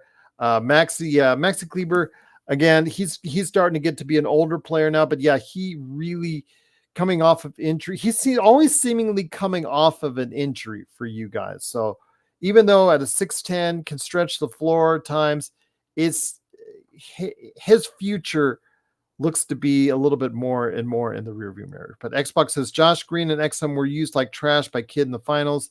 Unlucky to you, Frank.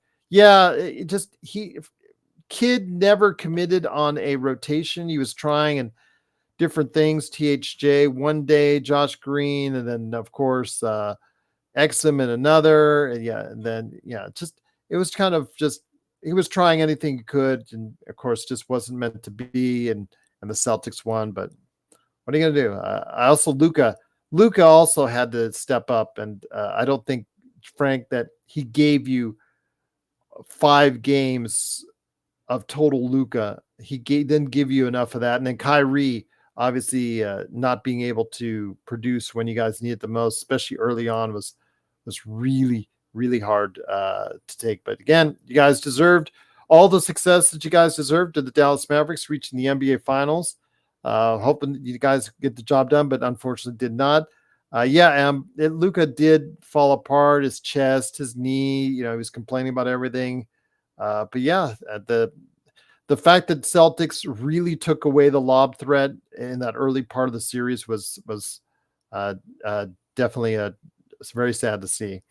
Jamie Sweet said Westbrook to Denver. Curious as to why they would do that. Maybe to swap Bones Highland, but isn't he in UFA? I will check to see if Bones Highland is a unrestricted free agent. Let's go ahead and take a look at that right now. Yeah, Bones Highland. Let me see if he's a free agent. He is. No, it's a club option.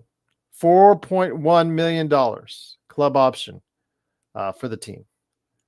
So just to let you know, 24-25 club option, and it was exercised on October 23. October 30th of last year, the club option was exercised for this upcoming year, just to let you know. So he is not a free agent. They may waive him, but they waive $4 million off the books, just to let you know. Yep, absolutely. When you shoot that bad, Frank, from 3, yeah, absolutely. But is the NBA free agency? Not a whole lot going on right now. Kevin Porter Jr. has agreed to a 2-year deal with the Los Angeles Clippers, including a player option. So if he really does well next year in the toilet bowl, look for him to cash out and to go ahead and find greener pastures anywhere. Let's hope he learns or has learned how to shoot a lot better, because I know he was a very high volume shooter, not the greatest of distributors from the point guard position, but with, of course, James Harden there, it's not necessarily as needed as possible. So it definitely looks like the Clippers are going to move off of Russell Westbrook, because they now have Kevin Porter Jr. as the backup point guard at the toilet bowl right there. So yeah, we'll see. But with the Lakers, again, they need to move off some contracts in order to go ahead and get better players on the roster. Who will they move? We'll wait and see. KCP has committed. He is signing. He is going for the big dollars, everyone. He is signing a 3-year, $66 million deal to go to Alfred Esmond's team that he covers on the Orlando Magic Daily, the Orlando Magic. Right there. $66 million for 3 years. So he got out of his $15 million deal, and he gets a raise for it, plus the security of a 3-year deal This is probably the last big contract he signs because I think he is around 30 or over 30. So yes, definitely looking forward to seeing what he'll do for the Orlando Magic, a team that is in desperate need of offense. So he has committed to a 3-year, $66 million deal, as reported by Chris Haynes and Shams Charania. Shams Charania reported first, Chris Haynes right afterwards. So he has committed to a 3-year, $66 million deal. Does this impact greatly what Denver will be doing going forward? That's the interesting question now, as KCP is leaving. Oh, yes, Adrian Wojnarowski also did go ahead and put it out there. But let me give the credit to Jeff Zilgit. Zilgit got the deal first. Jeff Zilgit, who is the reporter for the USA Today. He's the NBA reporter for the USA Today. Might want to bring him on the show. I'll see if I can reach out. Yes, so 3 years, $66 million deal for KCP. So KCP is getting paid. What do you guys think about that? I think it's a good deal for Orlando in a team in desperate need of some offense. Joe's in the chat. Klay going to Orlando now? No, he won't be going to Orlando now. That takes him out of the question. Same thing with Paul George. I think that Paul George, if he had any inclination to utilize an Orlando deal as a way to go ahead and get more money somewhere else, that's out of the question as well. Ox says, I believe great minds are a terrible thing to waste. Okay. Well, there you go. But it is, of course, the Lakers Fast Break. It is, of course, Gerald Glassford. Thanks again for watching, listening. Truly appreciate it. It is the NBA Free Agency Special. Great to have you here. Looking forward to some more conversation for you for another half hour or so here. And then if there's anything Laker pertinent, I will come back tonight and go ahead and report on for you on another late night Lakers Fast Break for you, if that is needed. And will become needed. Let's hope it does. But again, the Lakers, they did announce that they have re-signed Max Christie to a 4-year, $32 million deal, as reported by the New York Times, that I saw first on that. And then Yovan Buha after. So, yeah.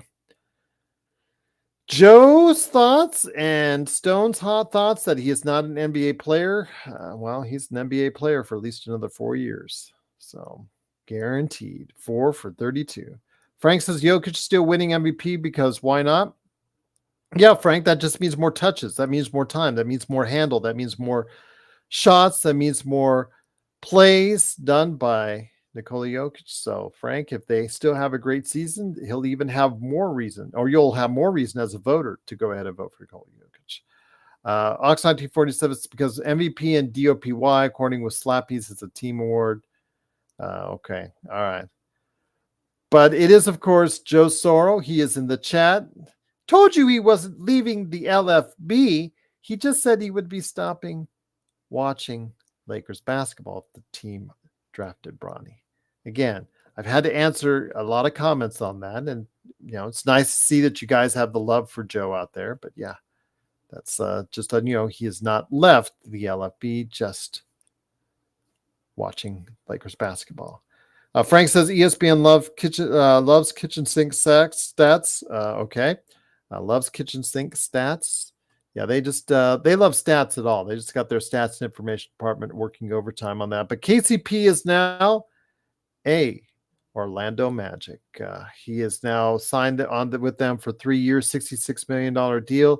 Definitely for a team that's offensively challenged. I think it's a good move. Anything that they can do to get a guy that can bring 15 to 17 points a game, 40% shooting. That's something that they definitely need, because that's something that was holding them back in the playoffs, was a guy who could still guard on the perimeter that can shoot efficiently. So they've got a very good defensive team, especially with Suggs there and, all the other players that they have, especially along the front line. The defense has never been the issue with Orlando. It's how can they shoot and how can they score after the tough games that they had with Franz Wagner and Paulo Banchero offensively. Definitely needs somebody to come in there with some experience. He has championship level experience with 2 teams. It's a great fit. I think that's a great move. It's a great fit. You may be saying it's a little bit of an overpay, but to bring in an experienced championship winning guy that can hit 40%, that can still defend on the perimeter, I think it's a pretty good deal. It's a pretty good deal. Yeah, Bloodhound, this is the last chance for him to really get the bag. He has the rings. Now he can get the bag. Good for him. Alan said Max Christie's contract is crazy. Alan, this is for a guy that, you're banking on his potential. You are banking literally on his potential for a guy that has not played consistent minutes in his rotation, but he's still young. And again, beauty is in the eye of the beholder, and whether or not you think he's going to be a good player in the league. Again, this is where you guys were talking about earlier about JJ Redick and what he can do. I think, again, Austin Reeves and D'Angelo Russell, maximizing them, you could still do things, tweaks and things of that nature to them, but they're older players. They're players now in the prime of their careers. They are almost essentially who they are. It's who they are. They can obviously improve a little bit. They can develop a little bit. You're always working to get yourself better. But a guy like Max Christie, a young Max Christie that you can still shape and mold and see if he does have the potential, it's a big gamble. This one is a big gamble. And it's $8 million. So it's easily tradable in the long run as of January 15th, 2025. So if you really think he's not cutting out for you, you can try to trade it. But yeah, $8 million for a guy, exactly, Alan, he better play. But then again, you just drafted Dalton Connect. You have Austin Reeves there. You have Maxwell Lewis and JHS trying to play along the wing. Well, you've got to move this log jam somehow. You've got to trade away some of these players or move some of these players to free up that time, those minutes for a Max Christie, for a Dalton Connect. That's something I want to see how it plays itself out. And that's something I'm looking forward to doing. But great to have you here. If you've not yet liked and subscribed, please like and subscribe. It really helps out the channel. I would be indebted to you if that's the case, and would really thank you so much if you do. Truly appreciate it. I'm just glad you're watching here. It's NBA free agency. Not too active, but we just got a signing, KCP to Orlando, 3 years, $66 million deal. It is a player option on the third year. I have a feeling he'll pick that up. I have a strong feeling he'll pick that up, but we'll see, unless he gets a longer deal on the back end as well. Ox1947 says what I think that every Laker is out there, a Laker fan that's out there saying the Lakers don't have much room for mistakes.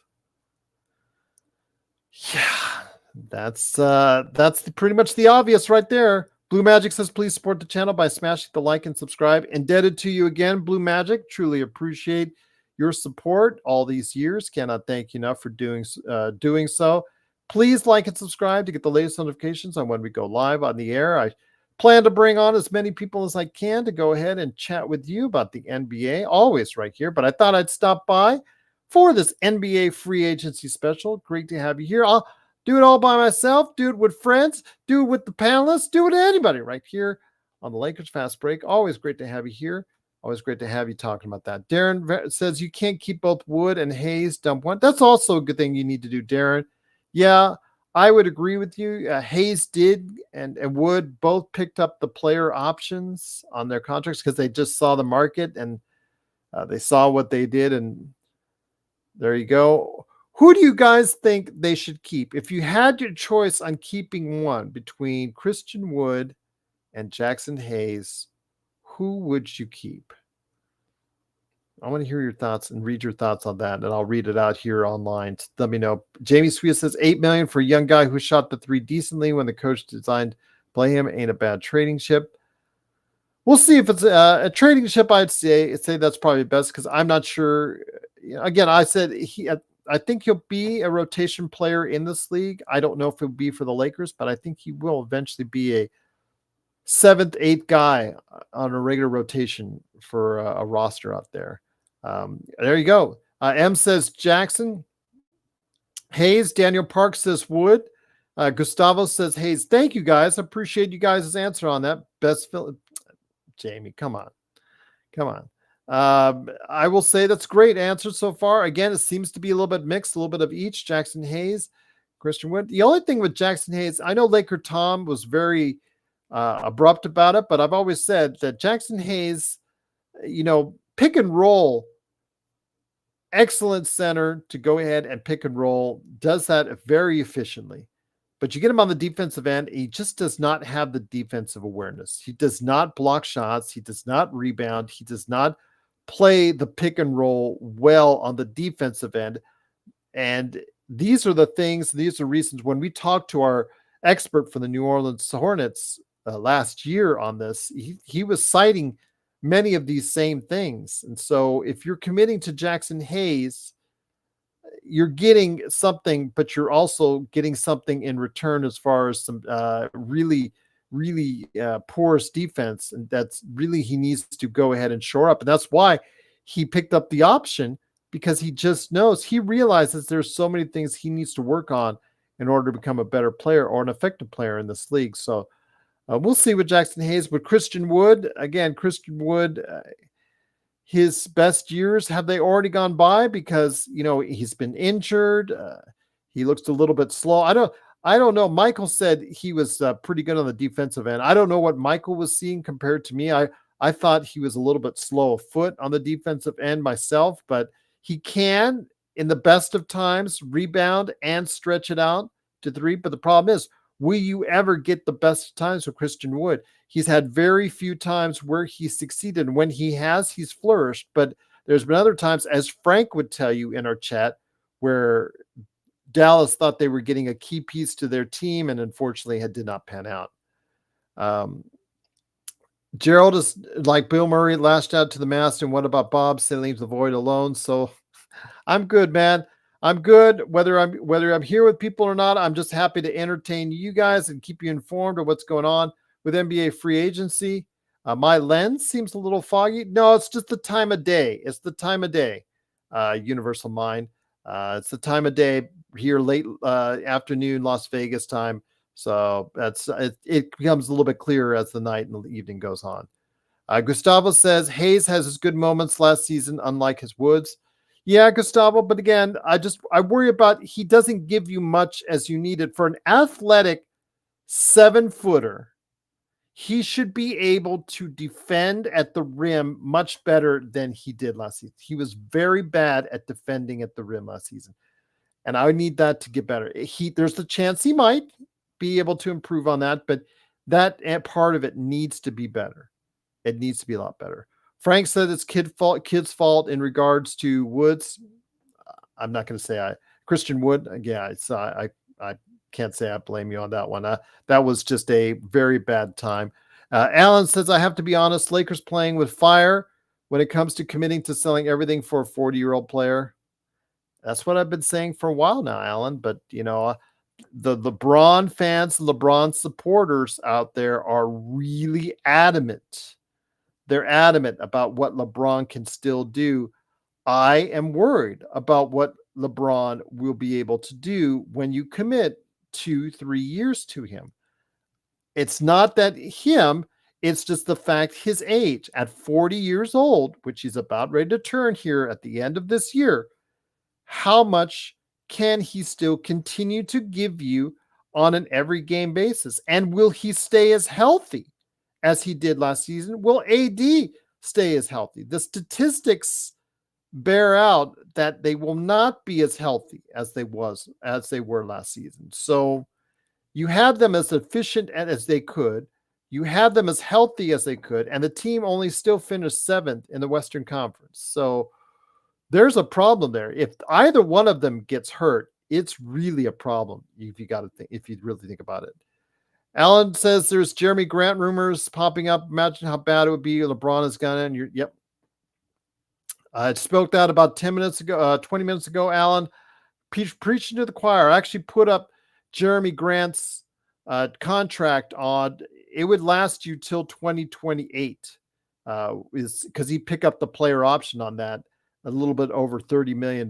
So yeah, it takes about, his contract, depending on the year, takes anywhere from 16 to 17% of your expected salary cap. So Do you want 16 to 17% of your salary cap, not taxes in mind? You got to add that in there, of course, assuming if you're over as a tax team. Are you committing 16 to 17% of your salary cap to Jeremy Grant? Do you think that's a good value? So, Gustavo, I appreciate you giving your views. I appreciate yours as well. Appreciate everyone's. I may not always agree with you guys, and you may not always agree with me, but I'm just glad to have you here. Glad to have you watching. Darren's just ready to drink right now. To this point, I want him to juice, so we have. Oh, that's funny. Yeah, but it is, of course, the Lakers fast break. Latest update is that KCP has signed a 3-year, $66 million contract with a 3rd-year player option. Most likely he'll pick that up unless he wants to extend for a longer time. But right now, the projected room with KCP in there, I think it's still, what did they say? It's 30 million. Actually, Bobby Marks has it up there as still projected room 30 million. So they have Markelle Fultz as a free agent. Gary Harris is a free agent.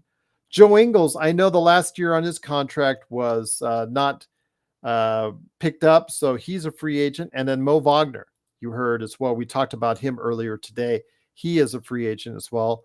Pookie Man 12 says LeBron going to leave LA high and dry like he did the Cavs in 2010, Heat 2014, Cavs again in 2018. Now he's about to fleece LA. Signing a big contract, Pookie Man.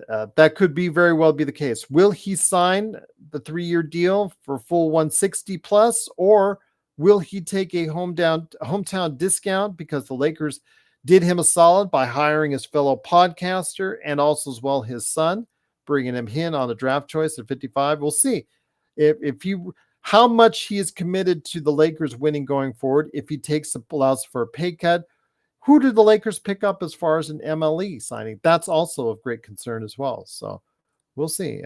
Bloodhound says LA is a willing patsy. This is how Lakers roll. Bloodhound, yeah, again, as I've been trying to tell you from that day it happened, the day I saw when he had Jeannie on one arm and Linda Rambis on the other. This is a man who has everything under control. His entire future is under control. And, more power to him. More power to him. I will not disagree with him. If I saw him, I'd shake his hand. I'd say, nice going, man. You have set yourself up as far as to control where you want to go, what you want to do, what team you want to play for, and how much you want to play for going forward. And you're doing it at an age where virtually no other NBA player has been allowed to do that because they've just not been able to and capable of doing. Usually at this point in time, if you have a 39 or 40-year-old player, they're at the end of their career, they're scoring or averaging less than 10 points a game, and they're lucky to still be on an NBA roster. He is still flourishing. As Sean pointed out, a 3rd-team All-NBA player. You know what? Again, that's great.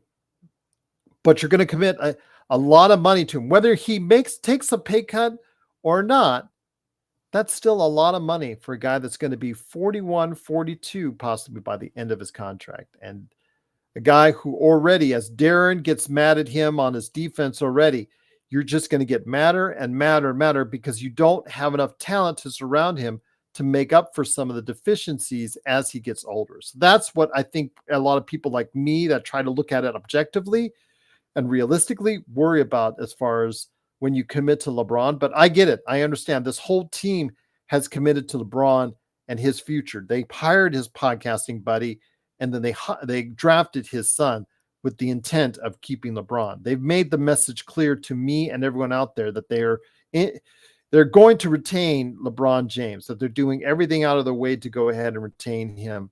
It's just a question is how much. Alan says, if Lakers add Klay, we're going old man Lakers like in 2022. It's funny how we're going in circles. You're right, Alan.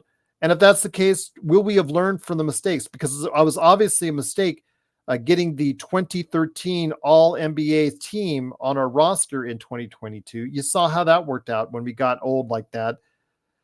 I'm hoping that, again, we can really find a way to get Dalton Connect if he pans out. We'll see how he pans out starting this week in the California Classic, see how well he grows them later on this month in Summer League, if he's given an opportunity to go ahead and contribute sooner rather than later. Because I really think that you make that pick with the intent of playing him consistently right away, which concerns me why you would sign Max Christie and commit to $32 million to Max Christie right away as well. So, I mean, you have both of these players. Maybe you play them together as a 2-3 option. They're both around 6'6", possibly. Christie has to gain more beef and more weight because he gets easily pushed out of the way. That's what I've noticed. So hopefully he can get stronger and continue to grow and develop. So we'll see. Connect is more of a finished product coming out at 23. So we'll see what happens. But it is, of course, the Lakers Fast Break. If we don't get any news in the next few minutes, I will go ahead and shut the live stream down, but I will be back tomorrow, later tonight. If anything is pertinent in the world of the Los Angeles Lakers that really happens, I will go ahead and talk about it tonight on a late night Lakers Fast Break. Kurt Affair says, I hate pandering. By the way, great crowd we have today, and you're doing a wonderful job. Well, thank you, Kurt. Always great to have you here. I missed it when you were away from us.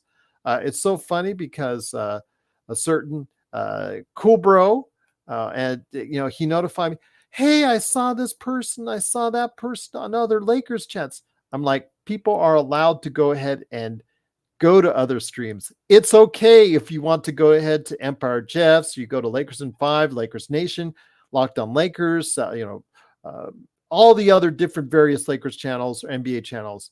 You're more than welcome to. I'm just glad when you stop by here. I'm just very honored and appreciative when you stop by here, and cannot thank you enough for doing so.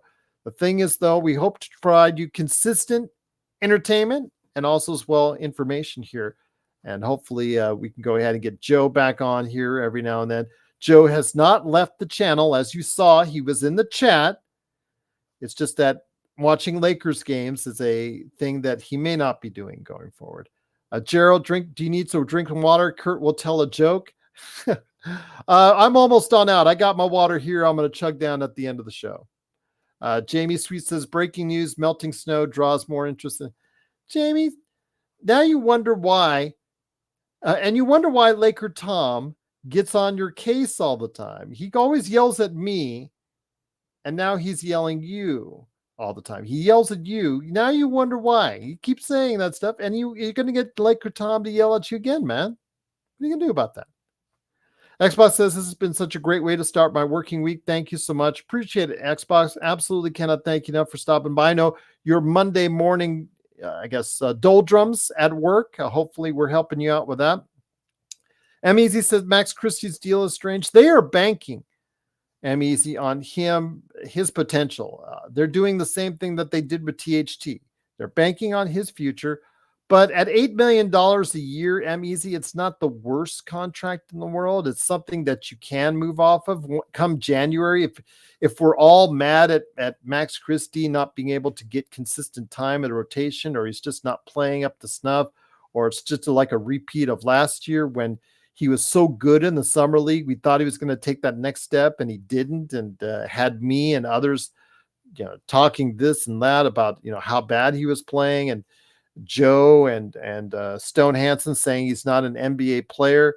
If he gets to that again, guys, that's going to be a problem, but it is an $8 million a year contract. It's not the worst contract to get off of, and you can get off of it halfway through January. So coming up next year, according to the New York Times and Jovan Buha, so of the Athletics. So we'll see.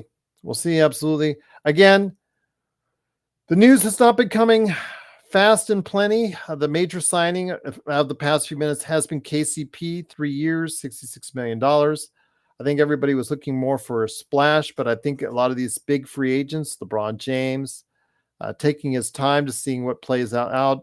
Of course, Paul George, he is taking meetings with teams like Philadelphia, with also as well, of course, the Clippers and other teams as well. And then, of course, you have other teams like Klay Thompson. That's other free agents that are looking for teams like Klay Thompson's taking meetings as well. So we'll see what happens. I know that a lot of people will be looking into it. I think Dallas, Frank's team, don't underestimate them. I think they can be a key player as they look to go ahead and fine tune and tweak and see if they can go ahead and take that next step. I think that they're a team to watch. I think OKC is also a team to watch as well because they've got so many assets they could either trade or throw money at that they can go ahead and get. So, yeah, definitely looking forward to seeing what will happen over the course of the next few days because I think there still will be a period of time for the free agency to pan out, and we'll always report it here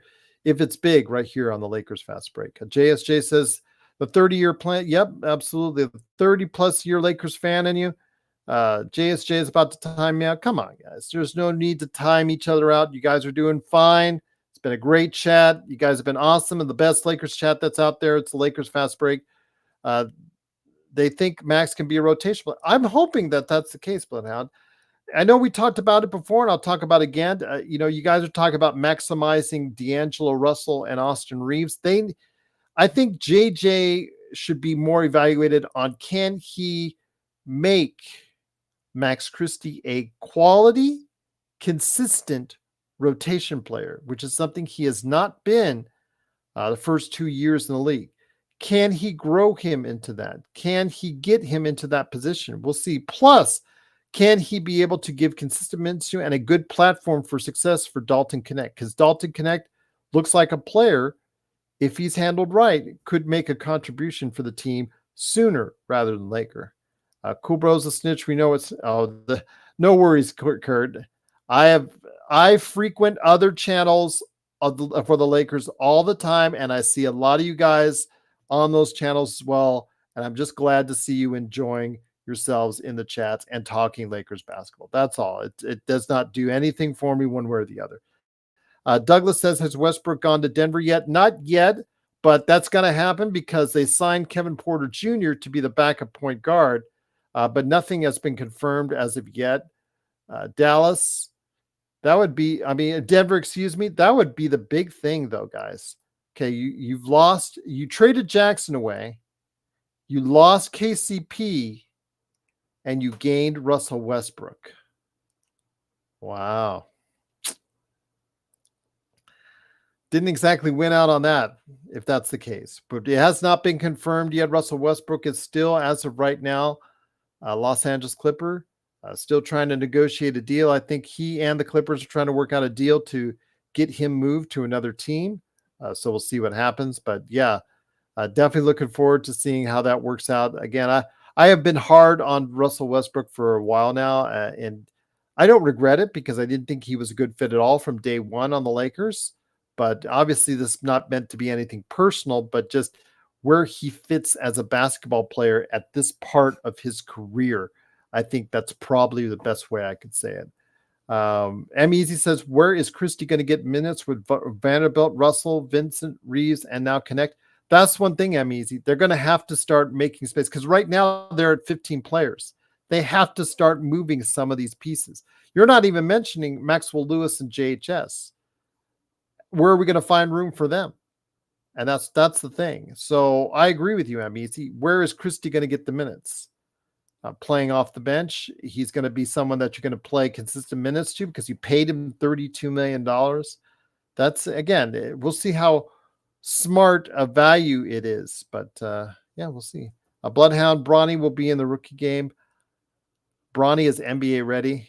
You said that with a straight face, Bloodhound. I disagree with you there, but on the NBA ready one, I disagree with you.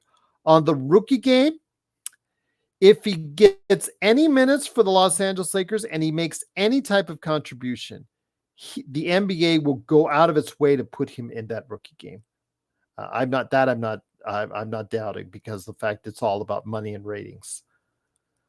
Sports Baby says, if Lakers make the finals, will they put Bronny on the team because it would be the first time father and son play finals together? You know what? If they get that far, why not, Sports Baby? Why not? Bloodhound Denver needs depth badly, and so what do? They go ahead and they lose some depth. So I expect Denver to do something as far as a trade. They're going to probably do something here in the next couple of days, I would imagine, to try and make some of it back. Alan says Max Christie needs to surpass Bronny before he plays. Preaching to the choir, Alan, on that one. If Bronny, although is not NBA ready, I don't think he's NBA ready. Never did think it was NBA ready, but I thought more about it. I thought more about my comments that I was said leading into it. And again, once I evaluated and Stone clued me in on it as far as the 55th pick is concerned, guys, only one out of the last 10 number 55 picks has actually panned out. Aaron Wiggins in OKC, who may not be in OKC much longer because they may be declining his option and may be becoming a free agent, but he has played well in the league so far. He is the only number 55 draft choice to make it so far in the league for a substantial amount of time. If Bronny doesn't work out, it's just the statistics bearing itself out. But what I am concerned about is like last year. Let's take last year, for instance. Trace Jackson Davis. Trace Jackson Davis was the 57th pick, and he, as the Golden State fans will tell you, became a key part of their rotation last year. If there's a number 56, 57, 58, or undrafted player that plays well in the league next year, or in the next couple years, that's going to be tough. That's where you will see me start to get angry about the Lakers choosing Bronny over, something like that. So Joe says, I expect Bronny to suck as an NBA player. The odds say Joe is right. The odds will say that most likely Bronny James, because of where he was drafted, because of how little he played in college, the little experience that he has, will most likely fail as a pro basketball player. The odds say that. Whether or not he will, we'll have to wait and see. Is JJ Redick, now that this is how he will be evaluated. Will he be able to make Bronny a consistent or even a passable NBA player? And if he does that, that's going to look very kindly upon JJ Redick and skills. So yeah, absolutely. Bloodhound says Bronny is Chinese Basketball Association. Now that may be different. I may have to agree with you there, but yeah, it looks like there's really not much action going on right now in the NBA free agency market. Not a huge amount of signings so far that what we've seen. Again, Paul George, Klay Thompson, the big names on the list are still on the board. They're taking meetings. They're discussing things with their agents. If something breaks and it breaks the way of the Lakers, I definitely will go ahead and come back on the air tonight to be able to report on it. And I hope you'll be with me too. So cannot thank you enough, but Kevin Porter Jr. is now a Clipper. Andre Drummond is now a Philadelphia 76er. Russell Westbrook, they're looking to find a trade to get him out of the Clippers to see where they can send him elsewhere. Neemias Quina, and also as well, he is re-signed with the Boston Celtics.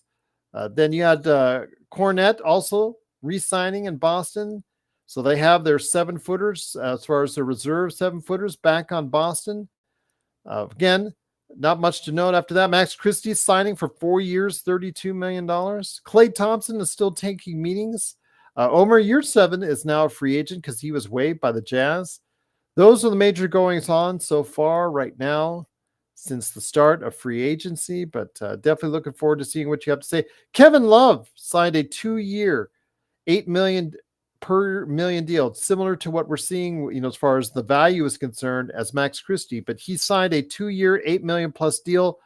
$4 million per year, 2-year, $8 million plus deal to return to the Miami Heat. So he'll be making about $4 million and change a year for the Miami Heat. And James Harden re-signed with Clippers for a 2-year, $70 million deal. That's the one that makes me shake my head. James Harden still making $70 million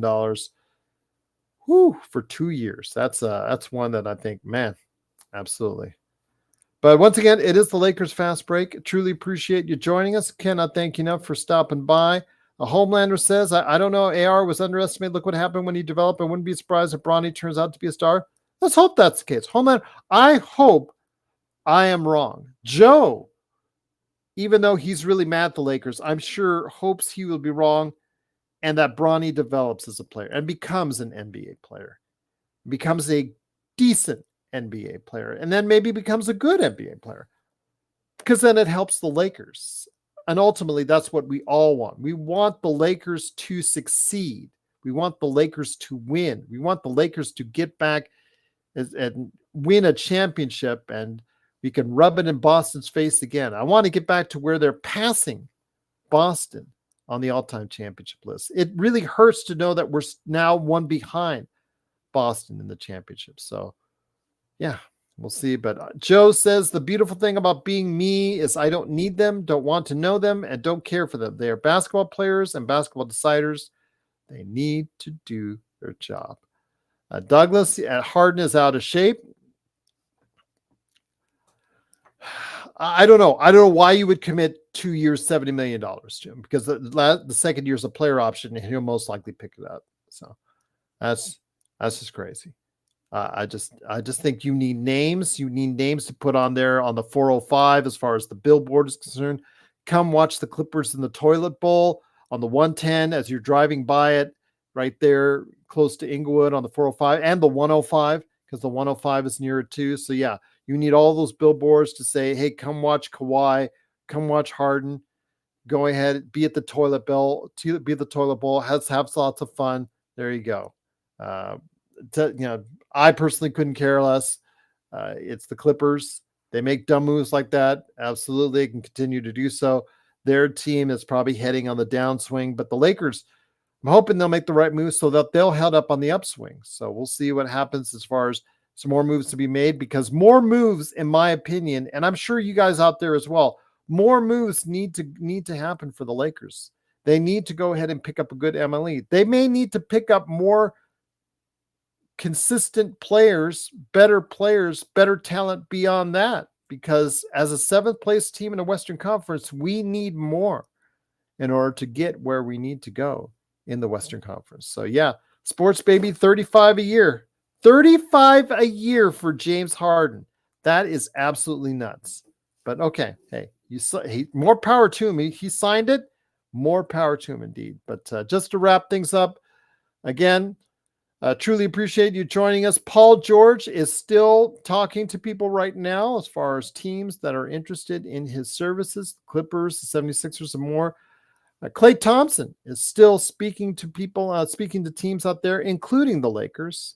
So we'll see what happens there. If the Lakers start making some movements, player movements, we're going to see. Chris Paul they did not guarantee his $30 million. Did not find a trade. Golden State did for their liking. So they did waive Chris Paul. He is a free agent out there. What can he get still on the marketplace?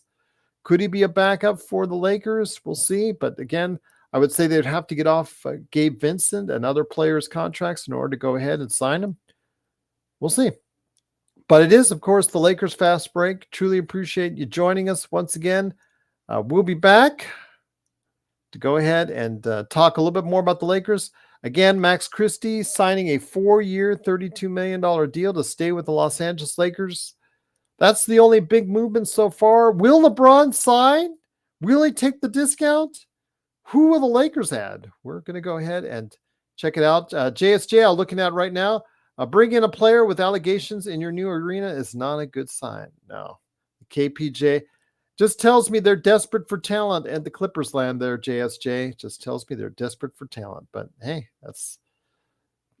I'm not going to the toilet bowl anytime soon, so yeah, there you go. With that fancy new toilet bowl that they've got there, it's going to be interesting to see how they fill it up and find some suckers to go ahead there and watch their games. But it is, of course, the Lakers Fast Break. Yikin says Clippers equals cripples plus no title or finals, especially if they lose Paul George, Yikin. They lose Paul George, you could pretty much count them out as far as an NBA title is concerned. But M says the Magic continue to go for size. I really like the KCP pick. I think KCP brings experience, efficient shooting, helps them on their offensive end. He still plays pretty good perimeter defense and a championship pedigree with not one but two teams. So I think that's something that to a young team like Orlando, I think it's a good fit. Maybe it's a little bit of an overpay. You'll probably, especially on the back end, maybe be feeling that a little bit more. But hey, you got to overpay sometimes to get those kind of guys on your team that to help take your guys to that next level. And I don't expect Orlando to go ahead overnight and become a team that's going to go ahead and compete with Boston on a night-for-night basis, but they can improve upon what they did, and they could certainly become a much better team offensively. And if they do that while still maintaining their defense, they can become a pretty darn good team in the Eastern Conference. Kings are trying to trade for Brandon Ingram. That wouldn't be a bad fit, Easy.